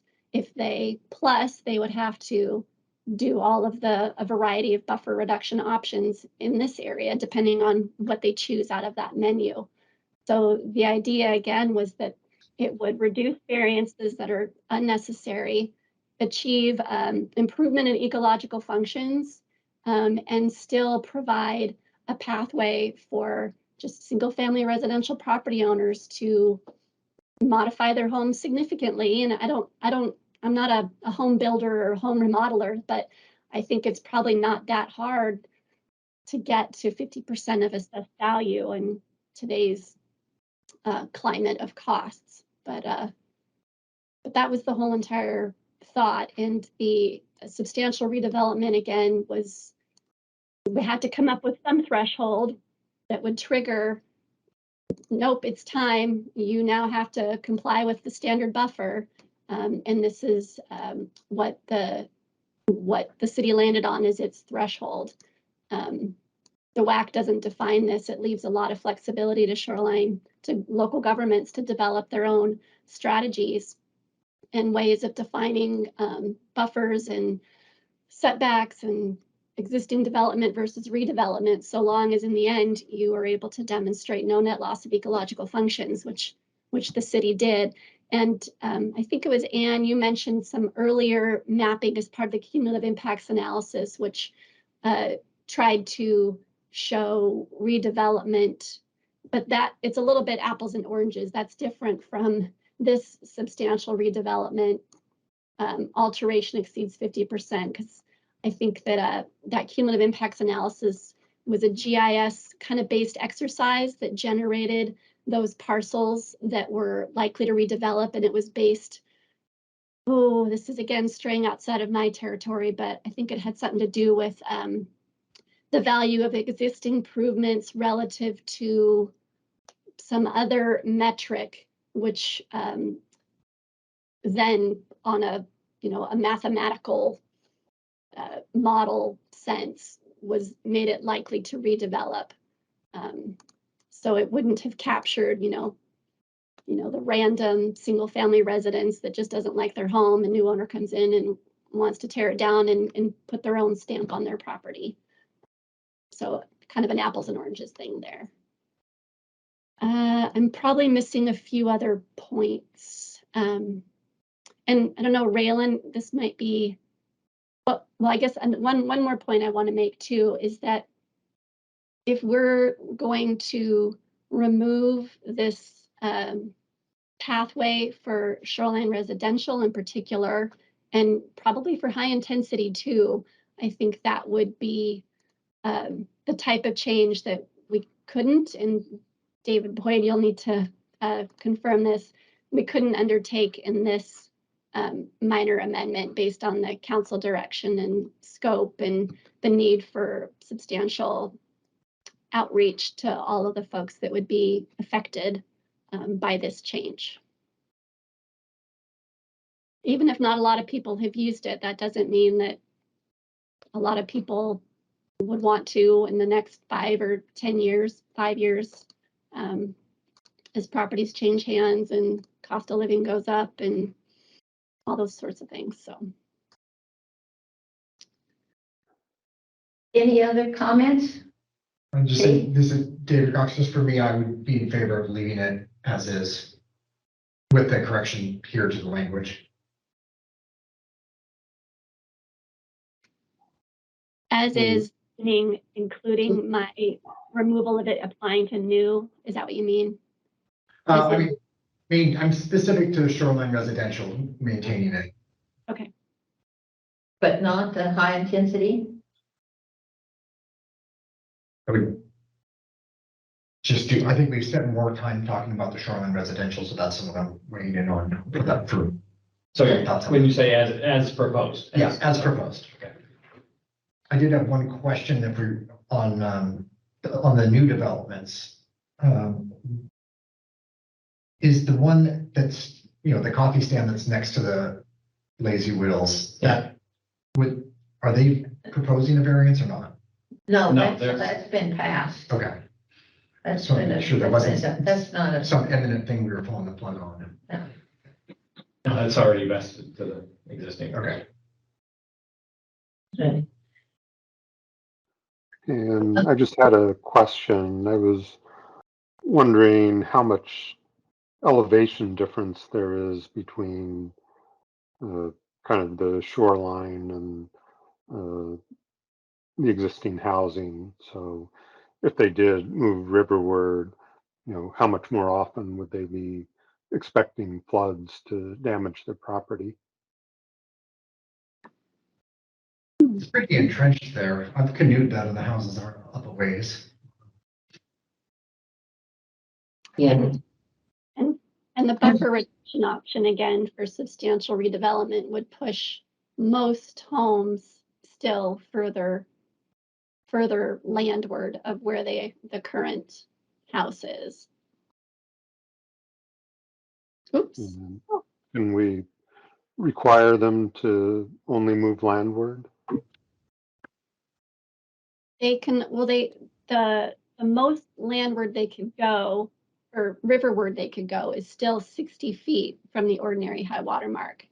So like if this house proposed a substantial redevelopment, instead of being 45 feet from the river, it would have to be 60 feet from the river, because that's the lowest you can go under the buffer reduction options. They could pursue a variance if they wanted to go beyond what this buffer reduction option allows them to do. But they could at least they could just get to 60 through this pathway that doesn't require ecology approval.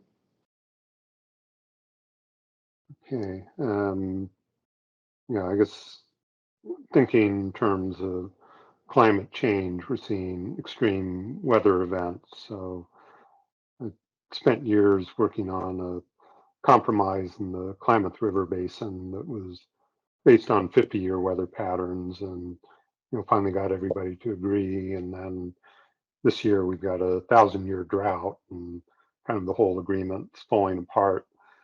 But we're also looking at extreme flooding happening more often in this area, and I'm just wondering if even if we allowed them to move a little bit closer to the river, if it's not wise to do that. But I guess you're saying that a lot of these houses, they would not be able to move riverward because they're already within 60 feet. Yeah. Yes. Yeah.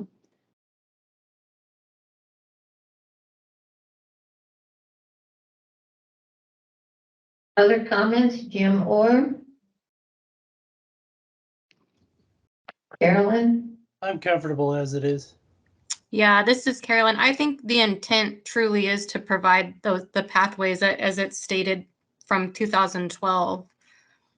without seeking a variance unless absolutely, going beyond. This is Suzanne. I'd like to see that definition at least pulled out and put, as a definition so that we capture that a little more clearly, perhaps. Yeah, I can do that. And I think that's a good point, because I was noticing that phrase comes up in other places with other, so would you have to make this fix in each instance, or you can just add it? To the definition. Yeah. Oh, in the definitions chapter. Yeah. Okay. Since this isn't a unique spot, it comes up in more than one place, so. Okay. And I guess Yeah. with that, Suzanne, do you think we top fix? Probably not. Yeah. If you add it to the definitions, I don't think we need the revision suggested above. Okay. Okay. Okay. Yeah. Good. Okay. Great. I disagree. So I think thinking back on to the discussion that we had with WDFW, that they specifically talked about the importance of a minimum 100-foot buffer that would be allowed, that would basically provide a cleansing of the soil for pesticides and herbicides and any other toxics. So 65 feet is considerably below 100 feet. And this is, I don't know if I'm gonna call it new information, but it certainly is something that we're all cognizant of now, of the importance of that buffer. So we should be incorporating the best available science. That's it, period. Two, I disagree that Amy, when this was put on the docket to council, it was very clear that consideration of this alternative buffer provision was included in the consideration that we are going to be doing. So that I don't think that this goes outside of what was designated in the docket when this was brought up. And thirdly, again, I bring up the issue of the high intensity. And again, this definition of what redevelopment means, because, for example, next to probably the only piece of property, but I don't know what's covered in redevelopment of the high intensity. I don't know if we're talking about high intensity, significant high intensity along North Creek, for example, that could be redeveloped at other areas where we would absolutely not want to have any lesser buffer than what is currently there. So it's one thing to there should be no reduction. If there is a 100-foot buffer there, you would not want to be able to reduce it any below that. So I think that would be something, particularly in high intensity, one would want to look at. And then the third part is based on what you said regarding the cumulative impact analysis. I know that in the CIA, they clearly discussed this alternative buffer issue. But now when I look at the figures that I just talked about earlier and showing the amounts of land in the different definition areas, you're telling me they really weren't viable. We don't know what they came up with. So we really don't know what we're talking about in terms of amounts. We can guess maybe more closely to the suburban residential just because we're more familiar with it. But the high intensity is a very complicated issue. And just as one point is back to this definition, this security gun club issue. As I pointed out in our last discussion, the property next to that, I went out and took pictures. That is not really vacant. There's an old shed there. So when we first talked about it, we thought, well, it was considered vacant, so that would come off. But no, there is an old shed there. And so would that be considered redeveloping that old shed as a high intensity, and would that, which is exactly where we would not want to see another type of disaster like we've got down in the security gun club. So I am really loath to move ahead with this unless we've got some major issues identified. And certainly I don't want to see a reduction in any buffer that's of a 100-foot buffer. Yeah. To be clear though, what we're discussing now isn't making a reduction, it's removing a reduction. This is an existing plan, so we're not further reducing anything.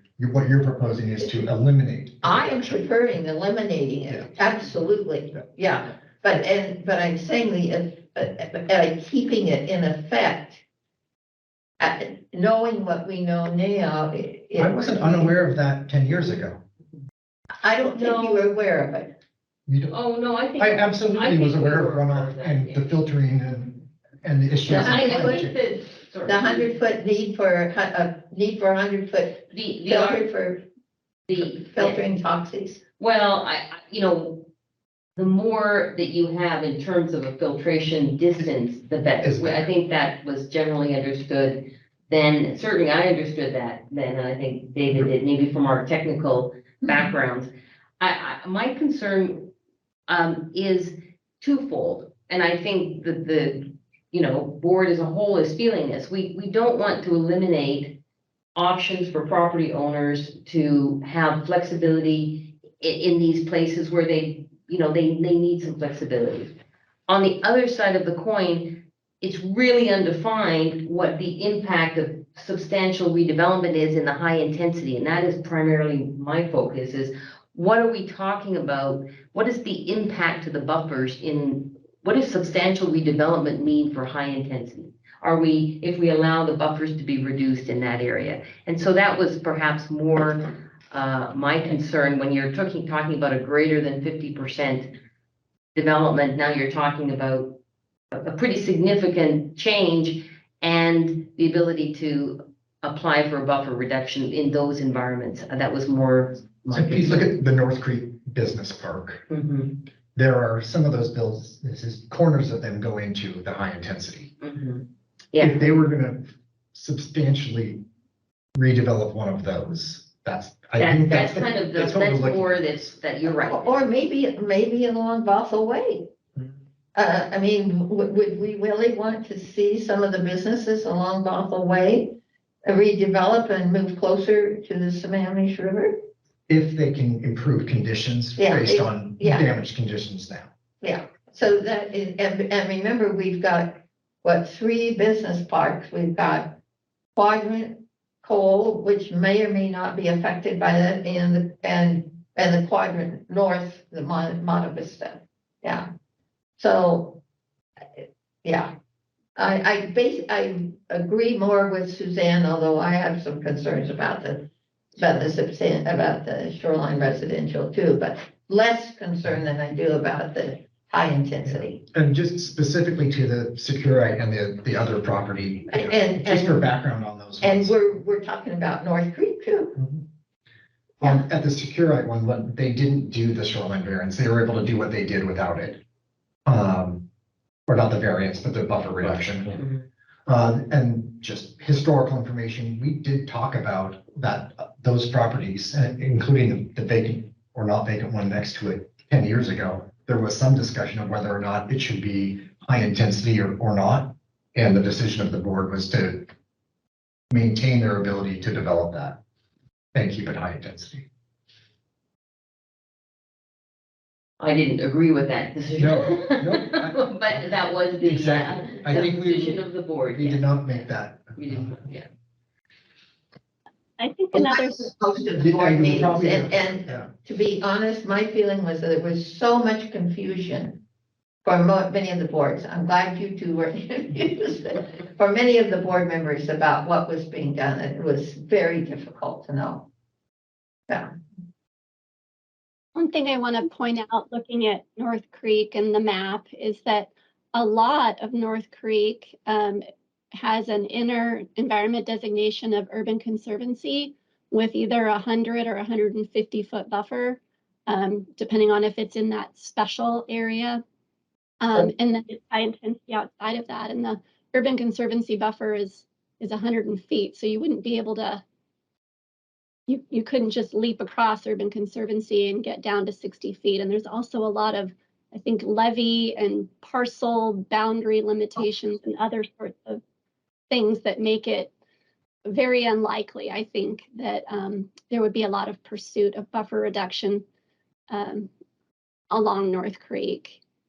Kind of similar, same kind of analysis. I mean, we could do that as the vacant and underutilized parcel analysis that I kind of did, where a lot of this has got wetland limitations, a lot of the buffers where in different areas are not degraded. So again, they wouldn't be able to pursue it even if they were immediately adjacent to abutting the creek.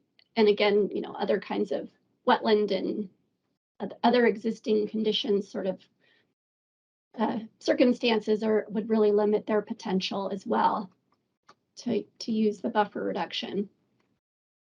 It's just, Part of that is not right up to the levee. Yes, yeah. yeah. Right. But yeah, again, it's like there's a lot of functioning, narrow but functioning buffer in here, so, you know, and then there's kind of the developable area outside of that. So again, they wouldn't be able to pursue the reduction to encroach into these retained kind of forested riparian areas along here as an example. And I think David Boyd maybe could speak to this better, but my thought was that the council was envisioning like tweaks to the buffer reduction mechanisms and options and stuff rather than like a wholesale removal of a pathway. But I might be wrong about that. So Dave, maybe you could clarify what you think the council was. The actual language in the docket was buffer enhancement incentives. Review current provisions allowing reduction of standard buffer width in exchange for buffer enhancement.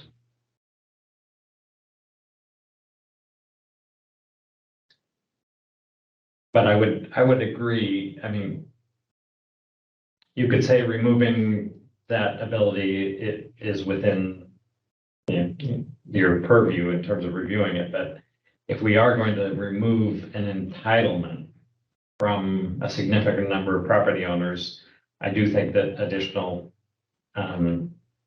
outreach would be warranted and really wasn't envisioned in the docketing here. I have to say, I agree with that. I don't think you can take an entitlement away without outreach and significant discussion. And I'm concerned about protecting the buffers, but I also want to make sure we have due process and we're not impacting property owners unnecessarily, or impacting property owners, period. Reducing a pathway without appropriate discussion.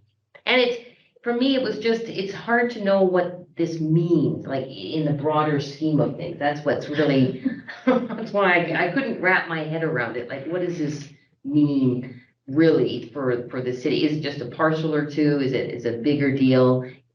Could it compromise the buffers in a way that we really would see a negative impact? That's my concern. My gut is that it really isn't, it hasn't been used much, and it probably isn't that attractive to a lot of people based on the current conditions. So it's an avenue people can pursue, but I don't think it's going to be widespread.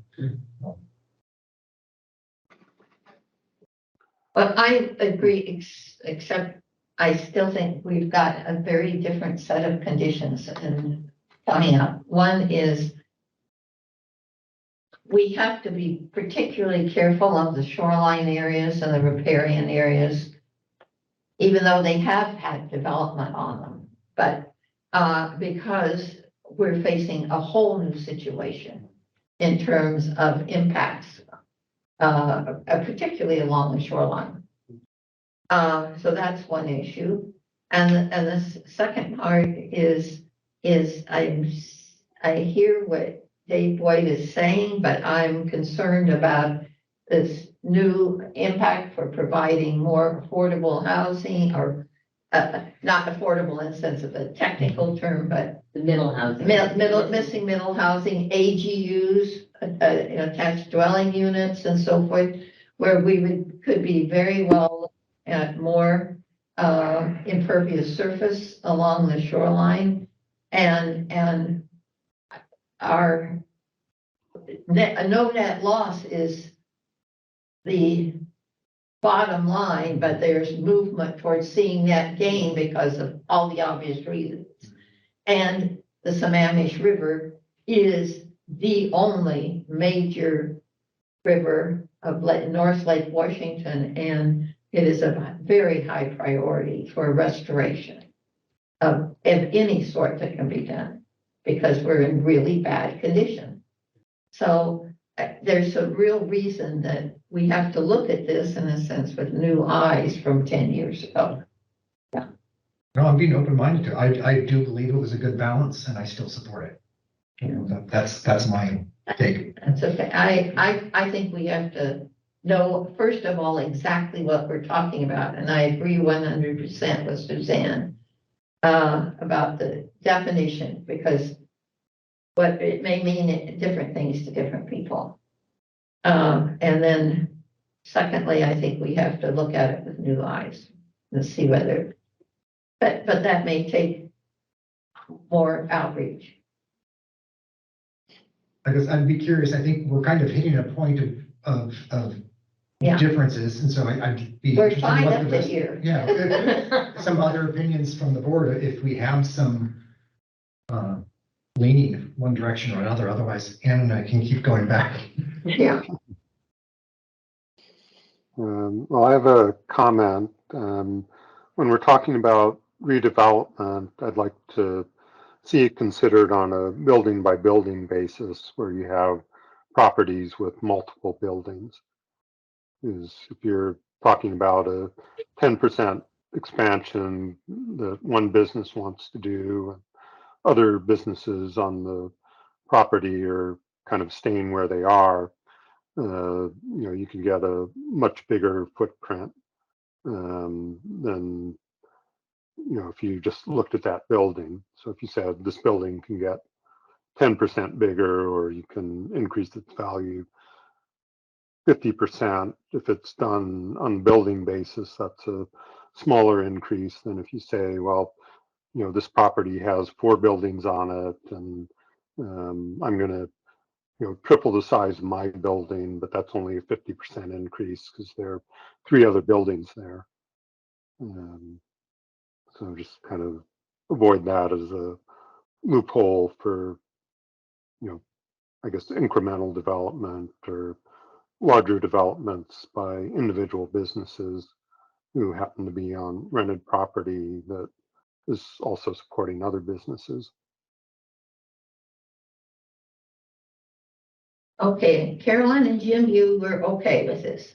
So we have reached a point where I don't think we can go either any new direction. We have one very strong request for the definition of what this means.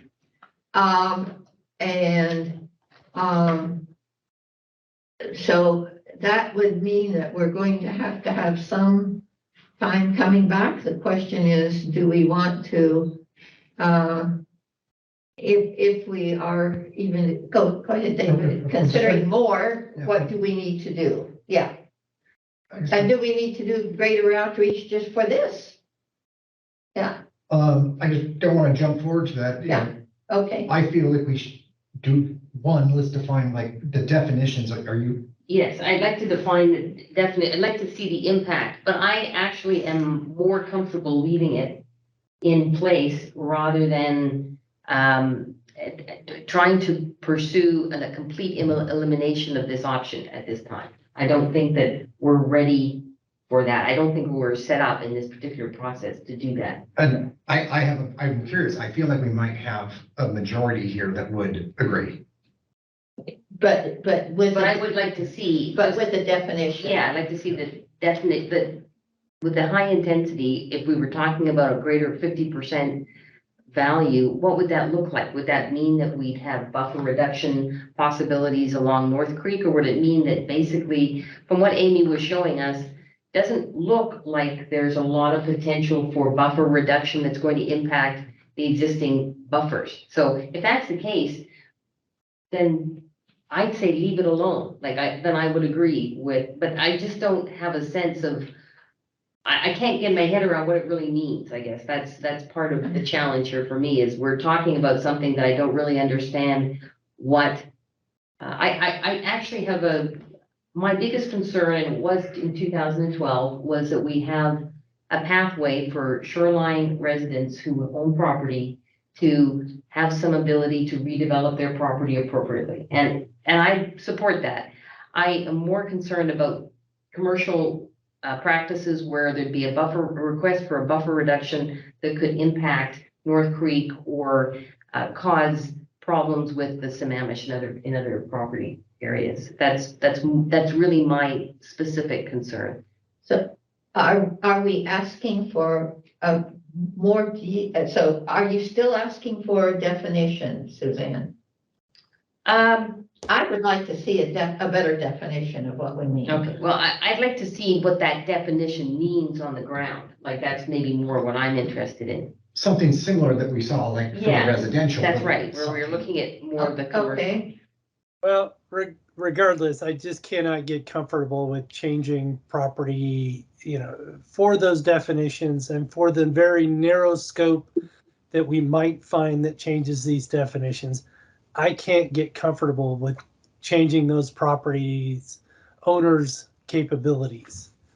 And we're going to have a difference of opinion on this. It's pretty solid that there are a couple people that are very strongly opposed to where it is now.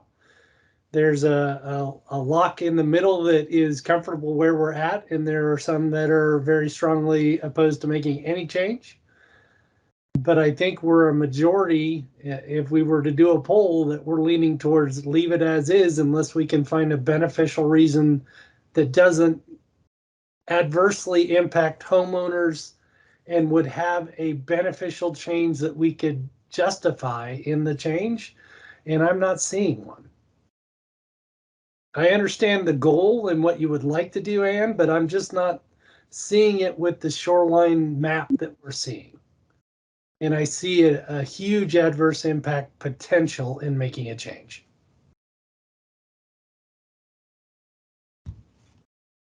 Well, whether the impact is adverse or not depends on whether people are planning to expand horizontally or vertically. Because if they're expanding vertically, then that's something that we can encourage, and it's not likely to have a negative impact on the water, and any restoration they do to mitigate that expansion would be beneficial. Well, except for the person who lives behind them. There's always an impact. Okay. But you're usually pretty free to do what you want, regardless of the impact on your neighbors, unfortunately. But if they're expanding horizontally, so they're increasing impervious surface and, reducing potential for mitigation in the future, I think some of us are concerned about going that direction. And that's where I get lost here, is we're not talking about going a direction, we're talking about changing direction. The direction's here. We have mitigation plans in place. These are all discussions about making changes to what exists. Yeah, but we're also talking about changes that homeowners can make to what exists. So there's kind of changes in the law, and then there's changes on the ground, and those are different things. We could probably use some input from staff on, if we do reduce their ability to build, is that a take that they need to be compensated for? And then also, to point Ann raised earlier is, was the intent of the GMA to prevent redevelopment that exceeds 50% of the assessed value? And, if that's the case, then, we are trying to create new rights by defining substantial redevelopment. And, that may be a direction that we should not be going. But if there's nothing in the GMA that has that 50% limit in it, if that's just something the city did historically, then, maybe we can redefine that, and that's fine. And, it may be kind of raising that cap could be the mitigation for limiting the direction that they can build. So we take one right away, but we give them a new right.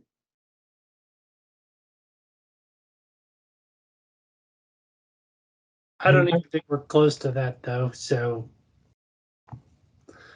I feel like we're at it. This is David Cox. I feel like if this is the point, I would feel like we need to make a motion on this and move forward. So I don't think we should take this to another meeting. I'm gonna move that we adopt the shoreline buffer reduction with enhancement option as proposed in the current packet.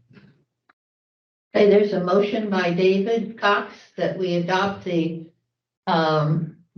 shoreline buffer reduction with the proposed removal of the term new development. Yes. And retain the reduction option for substantial redevelopment.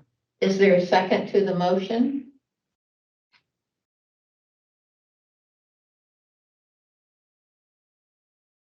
Okay, I'll repeat it. Is there, David Cox has made a proposal to adopt the shoreline buffer reduction option, remove the reduction option for new development, but retain the reduction option for substantial redevelopment. Is there a second to that motion? All right. I do not hear a second. Okay, is there another motion on the floor?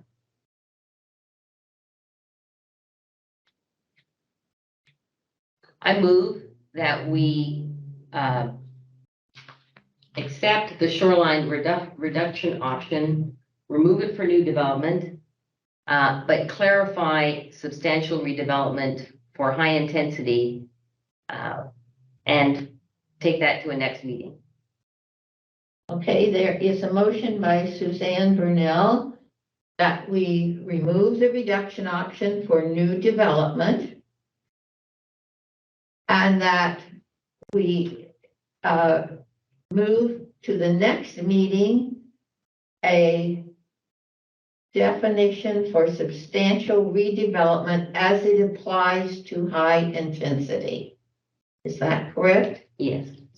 How's that? Is there a second to that motion? Oh, and leave the residential And substantial, leave the residential. substantial residential alone. Okay.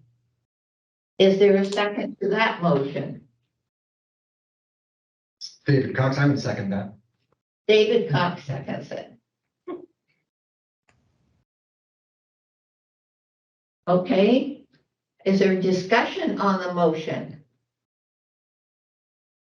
David has raised his hand. I can't see. Oh, it just, it David comes up. Bain has raised his hand. Oh, David, Yeah. okay, David. Yeah, it's hard with 3 Davids in the meeting.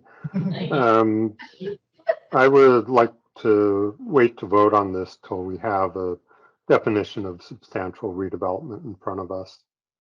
That would, I guess, be tabling the vote till the next meeting and give staff and our consultants a chance to put a definition of substantial redevelopment in front of us first. I thought that was the motion to come back with a definition and analysis of the impact. I have what I would call a friendly amendment. If we're going to look at what substantial redevelopment means as it applies to high intensity, I think we ought to at least say, what does it apply to residential development as well? Just so we know what we're talking about. I'm not opposed to that, but Yeah. I don't, so I'm not quite sure how that would change the motion, because It may not change it. I just don't think we should limit it to what it means to high intensity.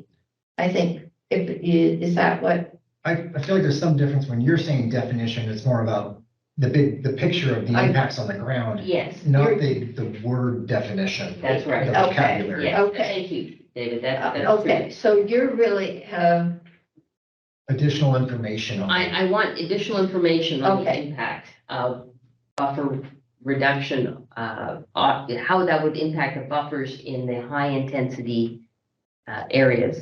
or you said as it applies, the buffers or the development? Oh, can you read it back to me? Sorry. Okay. I understood what you would like to know what the additional information on what substantial development would mean Mhm. as it applies to high intensity. Yes, that is. Okay. That was my, but leaving the, taking out the buffer reduction option for new development. By taking out the buffer reduction provision. Amy, could you go back to your slide, please, where we kind of, actually, I've got it right here too. Yeah. We'd already talked about, that's what I was trying to say, is we agreed to remove the reduction option for new Right. development, or Right. we were talking about that. But we want to retain the reduction option for substantial development for shoreline and residential. And my motion was to evaluate the impact of the substantial redevelopment on the high intensity. But yeah, to To the look impact. at the impact of. Okay, want to know the impact of additional information on the impact of substantial redevelopment on high intensity. And you're suggesting amendment on shoreline, and I have no problem, but I don't want to see I'm in agreement with the larger group about keeping the substantial redevelopment option for shoreline residential. So I don't know that we need to look at that because, well, that's where I wasn't. Okay, and I just suggested as a friendly amendment, if we're going to look at that, let's just look at it in a broader picture. Okay, sure. Let's add that. We've looked at one little section, there may be no more. Right. Okay. Be to look at. Okay, so to clarify, we're looking at adopting language that's part of the first bullet. We're just asking for information on the second bullet. That's correct. Okay, For the got high it. intensity. For the high intensity and shoreline, just so we have more information, but not for any, to get clarity on what that To get means. clarity on what it means. In case we've missed something. Okay, are we ready? Do you accept the friendly I amendment? accept the friendly amendment, but there's no second to the friendly. Is there a second? Say, do we want to try and like get it in one concise sentence Yes. all at once Let's- first? let's- I haven't got there. I was trying to get it. Okay, I've got bits and pieces. Have you got a better one? Like I've mostly I'm got, just retyping parts from what they're. okay. We would remove the reduction Option for new development, in shoreline residential and high intensity. yeah. And we want additional, Right, and I'm gonna do my keeps here really. okay. I have additional information. That'll be my next part, hold on. Retain reduction option for, Substantial redevelopment in the shoreline residential Yeah, and better understand the, additional information. yeah, the impact in the high intensity of shoreline redevelopment in high intensity.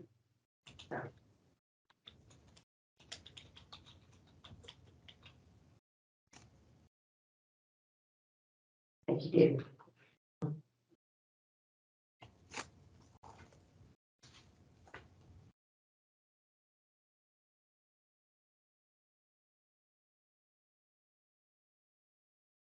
you can't see my typing, geez.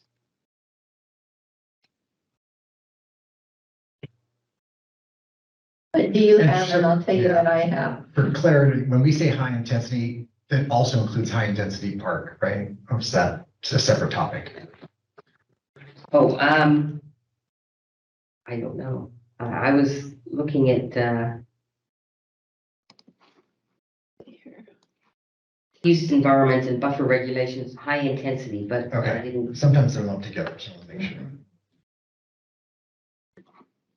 Remove reduction option for new development in shoreline, residential, and high intensity, Yes, and retain reduction option for substantial redevelopment in the shoreline residential. Request additional information on substantial redevelopment in high intensity for our next meeting. Yes, that is what I would. and then I just said for clarity, yeah. Again, for clarity, this development or this definition of substantial redevelopment is going to be how we draw the line So, between new development and ordinary redevelopment. I guess we have that at the 50% though. Yeah, right. So that's where, That is defined.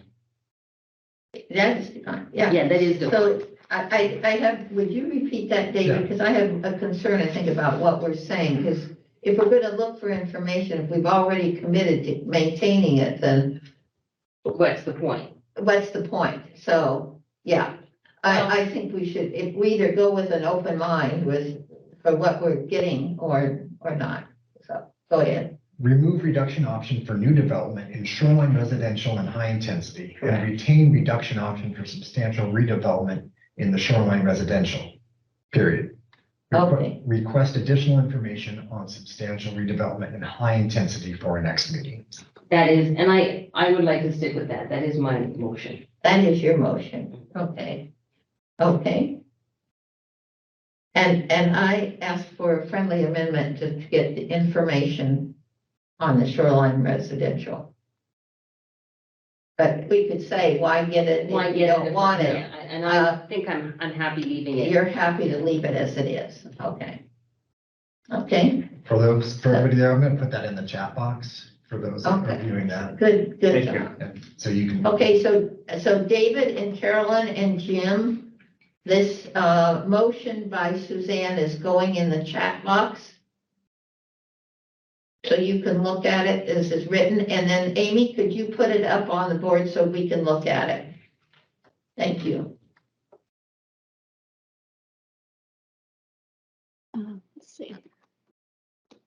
Okay, I thought that we were saying that we're only asking for information on the retain bullet at this point, rather than adopting it and then requesting information. Retain.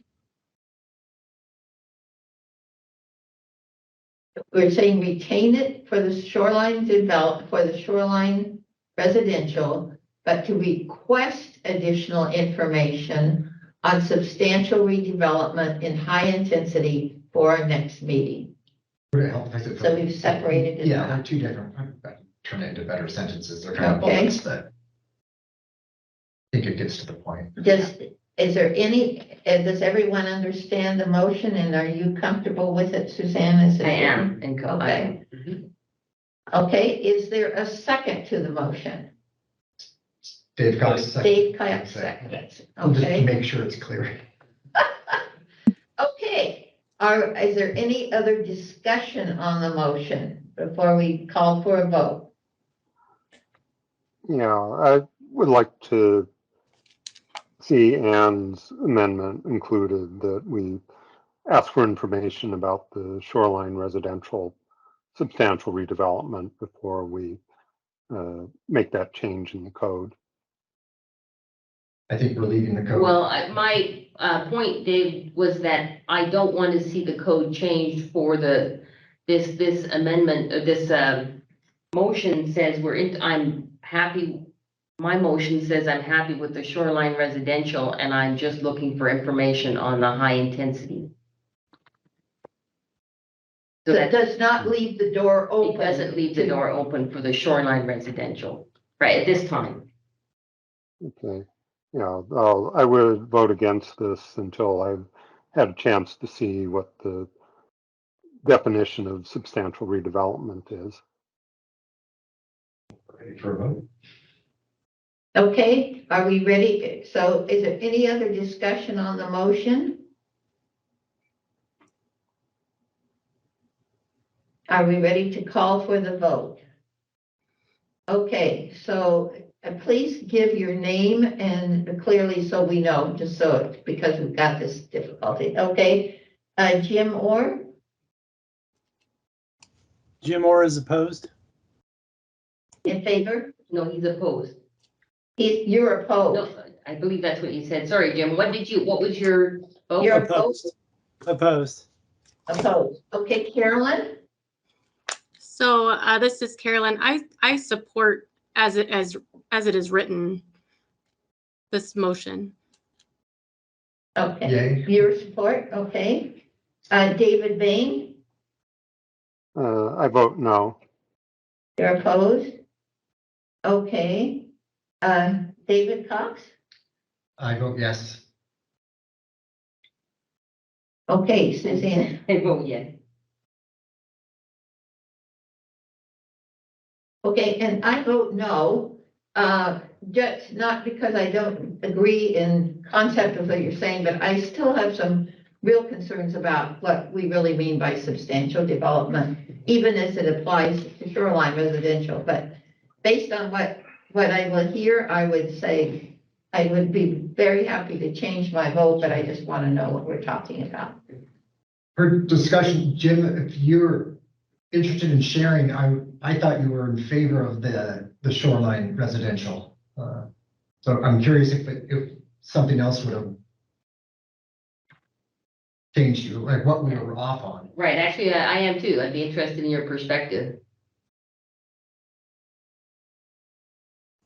Yeah, Is we that just so we can find a vote, because if we're tied, we need Who to is the find question something for? to break the tie if we can. Jim, go ahead.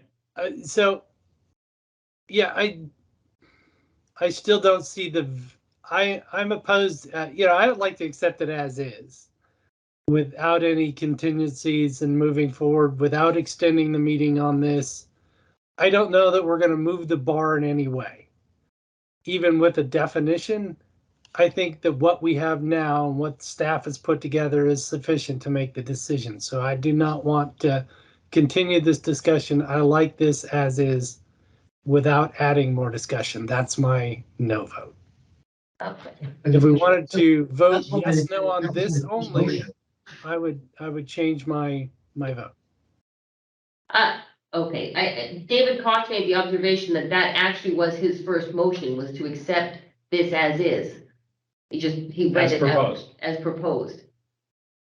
And there was no There second. was So we- no second to it. I think we kind of talked it in circles. So I may have misunderstood the direction that was going. I would have seconded that. Okay, yeah, this is So- the next one. Well, so you can make that motion Bring it back. and we could vote on that. All right. David, do you want to reissue your motion? Sure. I'll get to my page very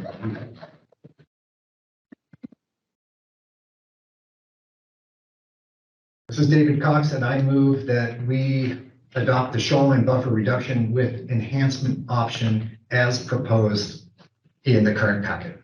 That would remove the reduction option for new development in shoreline residential and high intensity and retain the reduction option for substantial redevelopment in shoreline residential and high intensity. Jim Moore seconds. Yes, second. Is there discussion on this? Okay, we'll take the vote. Okay, we're now going to vote for David Cox's motion, seconded by Jim Moore, which basically is to accept the wording as you see it on the board. So we'll call for the vote. Jim Moore, In favor? David Cox. In favor? Hey, Suzanne. Opposed? Suzanne opposed. Carolyn. I'm in favor. Okay, David Bain Opposed? opposed, and Agard opposed. Okay. What we got? Different split. So is there a proposal to break this tie? So we can move on. We need Patrick. As I say, we probably do need another person unless we were to refloat Suzanne's and Jim changed his mind on that. But is there any way we can reword Suzanne's that will change anyone's vote, or reword David's anyway to change anyone's vote? Yeah, well, I think what's missing is the definition of substantial redevelopment and the understanding of what that means. And I think after we get that, we'd be able to vote one way or another. I just kind of feel like we're handing out a blank check until we get the definitions in place. And I'm not in favor of a blank check, but, when we say what it actually means, I could easily, support removing the reduction for new development and with an appropriate definition of substantial development, I could probably support retaining that. Came up with the definition tonight. Like right now, I think we have a concept of what we're going to do. It's just going to be added to definitions. Right, where the cost of the alteration exceeds 50% of the assessed value. To what, to 100% of the assessed value, or is there an upper, or is there? No, it just exceeds that, Yeah, exceeds that threshold. To be 110%. Yeah. 1,000%.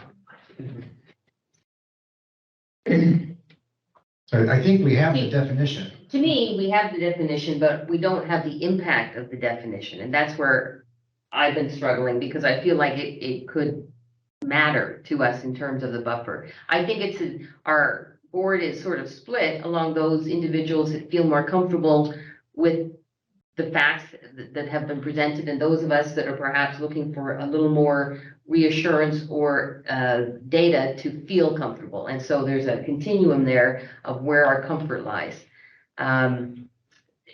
So I don't know, other than that, how we bridge the gap. I mean, would it? I think for in bridging the October? gap, it's understanding what the environmental impact is, and then other considerations like what do you do to your neighbor's view?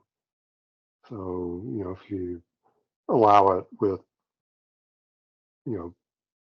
say we'll retain it for, 50%, but not for 100%, then you may be protecting views. And, trying to figure that out tonight, I think is more than we're up for, but that's something that, I think staff could put together a good recommendation for us to consider next month that, we could probably build consensus around. Okay, as chair, it's 5 minutes till 9, and I need to take a break. So let's take a break and think about this carefully. Just a 10-minute break, quick one. See if we can come up with a resolution of some sort. because we clearly are stymied right here. So, okay. Thank you. So we'll reconvene at 9:08. 9:08, thank you. I've got 8:58. Okay. Okay. And the remote participants hear me? Yes. Yeah. Okay. So, yeah, go ahead and. Okay, so we've called the meeting back to order. And we have had 2 votes on the floor, both of which tied. One was to retain the existing shoreline existing proposal as written, which was David Cox's motion, and that was a 3-3 vote. And the other one was a motion by Suzanne Burnell to retain the shoreline residential and request additional information for the high intensity.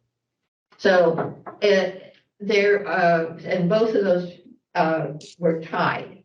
Is there an additional motion that someone would like to make?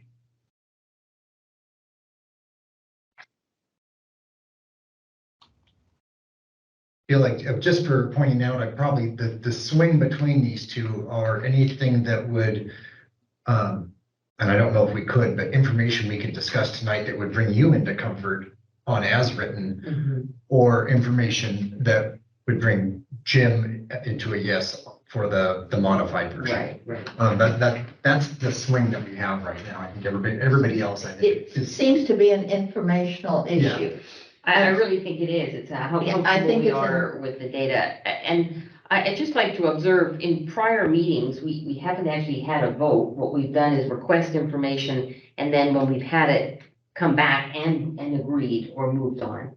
So do we need another motion, or could we just Say we need more agree information. to meet in October? Would there be a legal review that could help us? I mean, I don't know about the next steps, right? I realize we're a little stuck, so I'm just trying to think of what can we do to get to the end, because we're close. I was gonna say the default would be not to take action on this, which would be to continue to the next meeting. So, and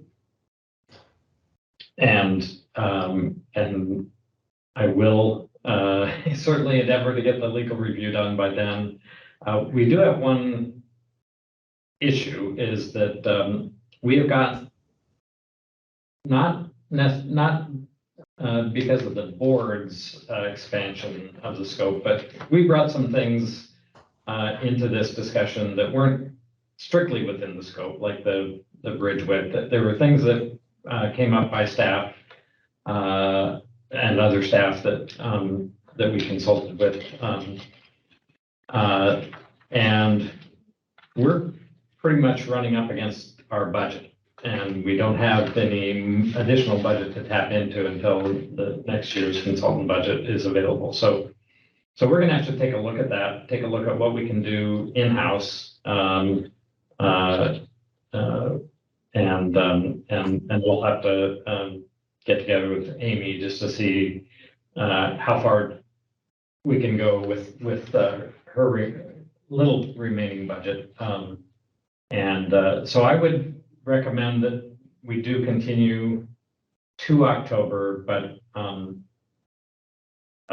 we will reserve the right to potentially push that out, in which case we'll have to renotice it. But I think that's probably the best option right now. So when you say renotice, do you want us to set a date certain in October and then renotice it if we need to? Yeah. Okay. So we need to then set a date certain for October, and I will not be available the 10th. Amy was not available the 3rd. David was not sure he was available the 3rd. Was there anyone else? I am the epitome of flexibility, and I can make any day in October. Any Monday we're talking about, right? Yeah. For me, I could do it The third I could do, but it's the 10th that I have more uncertainty. The further I get into October, it becomes less stable. So the 17th doesn't help. The 17th work for you, Dee? You know, I have a very large unknown in the middle to late October. I could certainly attempt to do my best to make it. Yes, 17th. It's hard for me to answer because I don't. Yeah, What I we have can't, is scheduled, but you're not like, you know, Yeah. I know, I will not. The earlier is easier for me, but I know you Yeah, can't. but it's not ruled out. No. Okay, And then the next regular shoreline board meeting date would be November 14th. and that would work. I'd be Yeah. fine to my knowledge. Okay. So Any, do we any want to- remote attendees have a, Okay, so we've got two possible, two dates we're discussing, yeah? I was looking for any input from our remote attendees. Yeah, This is Carolyn. So the either October date works for me, and I believe I can make almost any Monday work. I'm sorry, Carolyn, would you repeat She it? can make any Monday work. Any Monday, And I'm the same as Carolyn. I can adjust my schedule to make that work. okay. Jim, I can do Mondays. you're okay? Yeah. David Bain, except for the 3rd, are you okay? Yeah, and I would show up on the 3rd. I'll just grumble about it a little bit. Okay. And we heard from you, Carolyn. Carolyn? What about other than the 3rd, David? We were, the 17th in November were on the, The 13th of October, 17th of October, 14th November. yeah. Are either of those days acceptable to you? Yeah. Both of them. Okay. We've heard from everyone, okay. So do we need then to continue it? Can we say continue to October 17th or November 14th, dependent on working it out with Amy? Is that what you're asking? No, we need to continue to a date certain, and then, if for whatever reason we need to, change that, We'll go to the we will 14th. do Okay. a new notice. Okay, so is there a motion to continue the meeting of it's actually a public hearing Yes. of the Shoreline Board to the October the 17th? I so move to continue the public hearing and to the October 17th date. Okay, Second, David Oh. Bain, seconding. okay. And the understanding is that we are asking for more information regarding the shoreline residential and the high intensity. That's the, That's the crux, okay? Thank you for a good meeting. We adjourned. Is there a motion to adjourn? Oh, yeah, we got, We have a motion on the floor. Oh, to- shoot. yeah. to continue. To continue. Oh, excuse me, to continue. Is there a motion to continue? No. I just made it. Yeah, It's moved and seconded. moved and Now seconded. it's time to vote. Okay, a vote. Discussion. No. Can there be any actions after this, or is this back going to close the meeting? This. This is to close the hearing, Okay. or to continue the hearing, I'm For sorry. the hearing. Continue the hearing. I just wondering if you still want, if we need to get through just the formalities of minutes and. Yes, we didn't approve the minutes from. Oh last- dear.